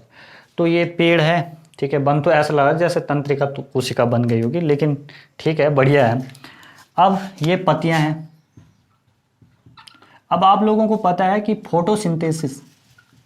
फोटोसिंथेसिस यानी कि जो प्रकाश संश्लेषण की क्रिया होती है, उसके द्वारा पेड़ पौधे क्या करते हैं, जो पत्तियां होती है वो क्या करती है, आपका भोजन प्राप्त करती है पेड़ के लिए, ठीक है। और आपको मैं एक और जानकारी दे देता हूं कि ऐसा किसने घोषित किया कि जो ये पेड़ पौधे हैं ये सजीव होते हैं। तो उस व्यक्ति का नाम आप लोग ध्यान रखना, जगदीश चंद्र बसु, ठीक है। इनका ध्यान रखना। ये भारत के वैज्ञानिक थे जिन्होंने बताया कि जो पेड़ पौधे होते हैं वो क्या होते हैं, सजीव होते हैं। क्लियर है? तो आपने फोटोसिंथेसिस है, प्रकाश संश्लेषण जो है, ठीक है, इस प्रक्रिया के द्वारा जो पेड़ पौधे हैं वो भोजन प्राप्त करते हैं, भोजन बनाते हैं। अब देखो जाइलम और फ्लोएम का काम क्या है। ये आपका रूट है, ठीक है, तना है। और पानी कहाँ रहता है पेड़ों के, यहाँ तने में देते हैं ना पानी कौन सा हम ऊपर डालते हैं पत्तियों में, बहुत कम चांसेस होते हैं, ठीक है। कुछ लोग डाल देते हैं यार पत्ती भी भीगी है, लेकिन पानी कहाँ रहता है, नीचे रहता है ना। अब देखो पानी जब नीचे रहता है तो जो ये पानी है इसको पत्तियों तक पहुंचाने का जो काम करता है वो है जाइलम, ठीक है, जल, वाटर, ठीक है, कौन पहुंचाता है? जाइलम। आ रहा है ना फीलिंग, जाइलम, जल वाली फीलिंग आ रही है आपको बोलते ही, ठीक है। अब जो ये पेड़ पत्तियां जो भोजन बनाती है, यहां से जो भोजन पहुंचाता है जड़ तक, वो होता है फ्लोएम। वो क्या होता है? फ्लोएम होता है। क्लियर है? फ्लोएम होता है। अब देखो ये फ्लोएम का काम क्या है, आपने समझ लिया कि जो पेड़ पौधे भोजन बनाते उसको रूट तक पहुंचाना, उसे जड़ तक पहुंचाना। ये आपको जाइलम और फ्लोएम का काम पता चल गया। अब हमारे जो काम की चीज है ना, वो है फ्लोएम के अंदर। इस फ्लोएम के अंदर है, फ्लोएम के अंदर रहती है चालनी नलिकाएं। देखना, चालनी नलिकाएं होती है, ठीक है। क्या होती है? चालनी नलिकाएं होती है, जिनको सीव ट्यूब्स बोला जाता है अंग्रेजी में। क्या बोला जाता है? सीव ट्यूब्स बोला जाता है। चालनी नलिकाएं होती है जिनको अंग्रेजी में सीव ट्यूब बोला जाता है। और इन्हीं सीव ट्यूब की सेल्स के अंदर केंद्रक नहीं होता है। ये बात आप लोगों को ध्यान रखनी है। इन्हीं सीव ट्यूब्स के जो कोशिका होती है उनमें क्या नहीं पाया जाता है? केंद्रक नहीं पाया जाता है। एक अपवाद आप लोगों को यहां पर मिल चुका है। और बस इसीलिए मैंने ये पूरी की पूरी जो जाइलम फ्लोएम की जो कहानी है, आपको ये भी पता चल गया कि जाइलम व फ्लोएम का काम क्या होता है। और आपको ये भी पता चल गया कि जो चालनी नलिकाएं हैं, जो सीव ट्यूब्स है, इनके अंदर केंद्रक नहीं पाया जाता है। क्लियर है? खत्म करते हैं अब इस कहानी को। अब इसको मैं मिटा देता हूं। अब देखो भाई, अब ये बात होती ना, ये 3-4 अपवाद होते तो चलता, ठीक है। लेकिन अब जो सबसे बड़ा चीज है, ठीक है, अब सबसे बड़ी क्वेश्चन कि ये सेल थ्योरी फ्लॉप हो जाती है। जो सेल थ्योरी स्लाइडन और स्वान देते हैं, ठीक है, जो ये सेल थ्योरी है,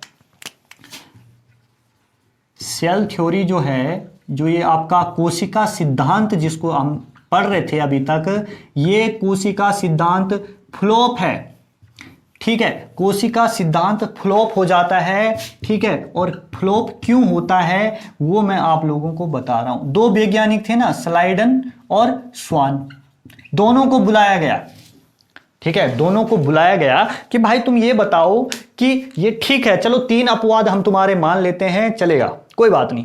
लेकिन अब आप लोग हमको ये बताओ कि एक कोशिका थी, एक कोशिका से हजारों और हजारों से लाखों कोशिकाएं कैसे बन गई?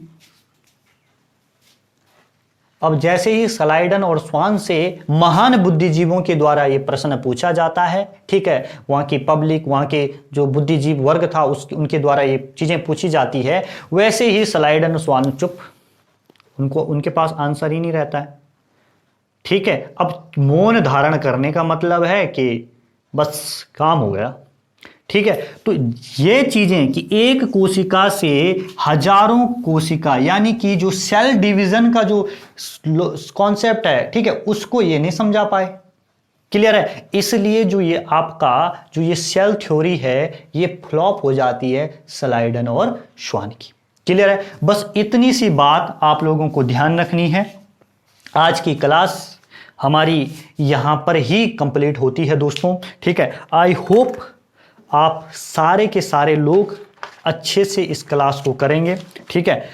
कल जो आप लोगों के बीच क्लास आएगी वो आएगी केमिस्ट्री की, ठीक है। और 1.5 से 2 घंटे या 3 घंटे या 4 घंटे की वो क्लास हो सकती है। तो बिल्कुल घबराना मत। आप भी चाहते हो कि आप 16 जुलाई के लिए प्रिपेयर्ड हो जाओ, और मैं भी चाहता हूं कि हम लोग मिलकर 16 जुलाई को पेपर दें और अच्छे से मार्क्स उसमें लाएं, ठीक है। तो इसलिए 10 जुलाई तक हम ये पूरा का पूरा निपटारा करने की सोच रहे हैं, ठीक है। क्लास थोड़ी लंबी होगी, आप लोग देखना, एडजस्ट करना। और जिन साथियों ने भी आप लोगों का 1 दरोगा का एग्जाम भरा है, उन साथी तक आप लोग इस क्लास को जरूर पहुंचाना। बहुत सारी चीजें आप लोगों को इस क्लास के अंदर यूनिक और नई लगेगी।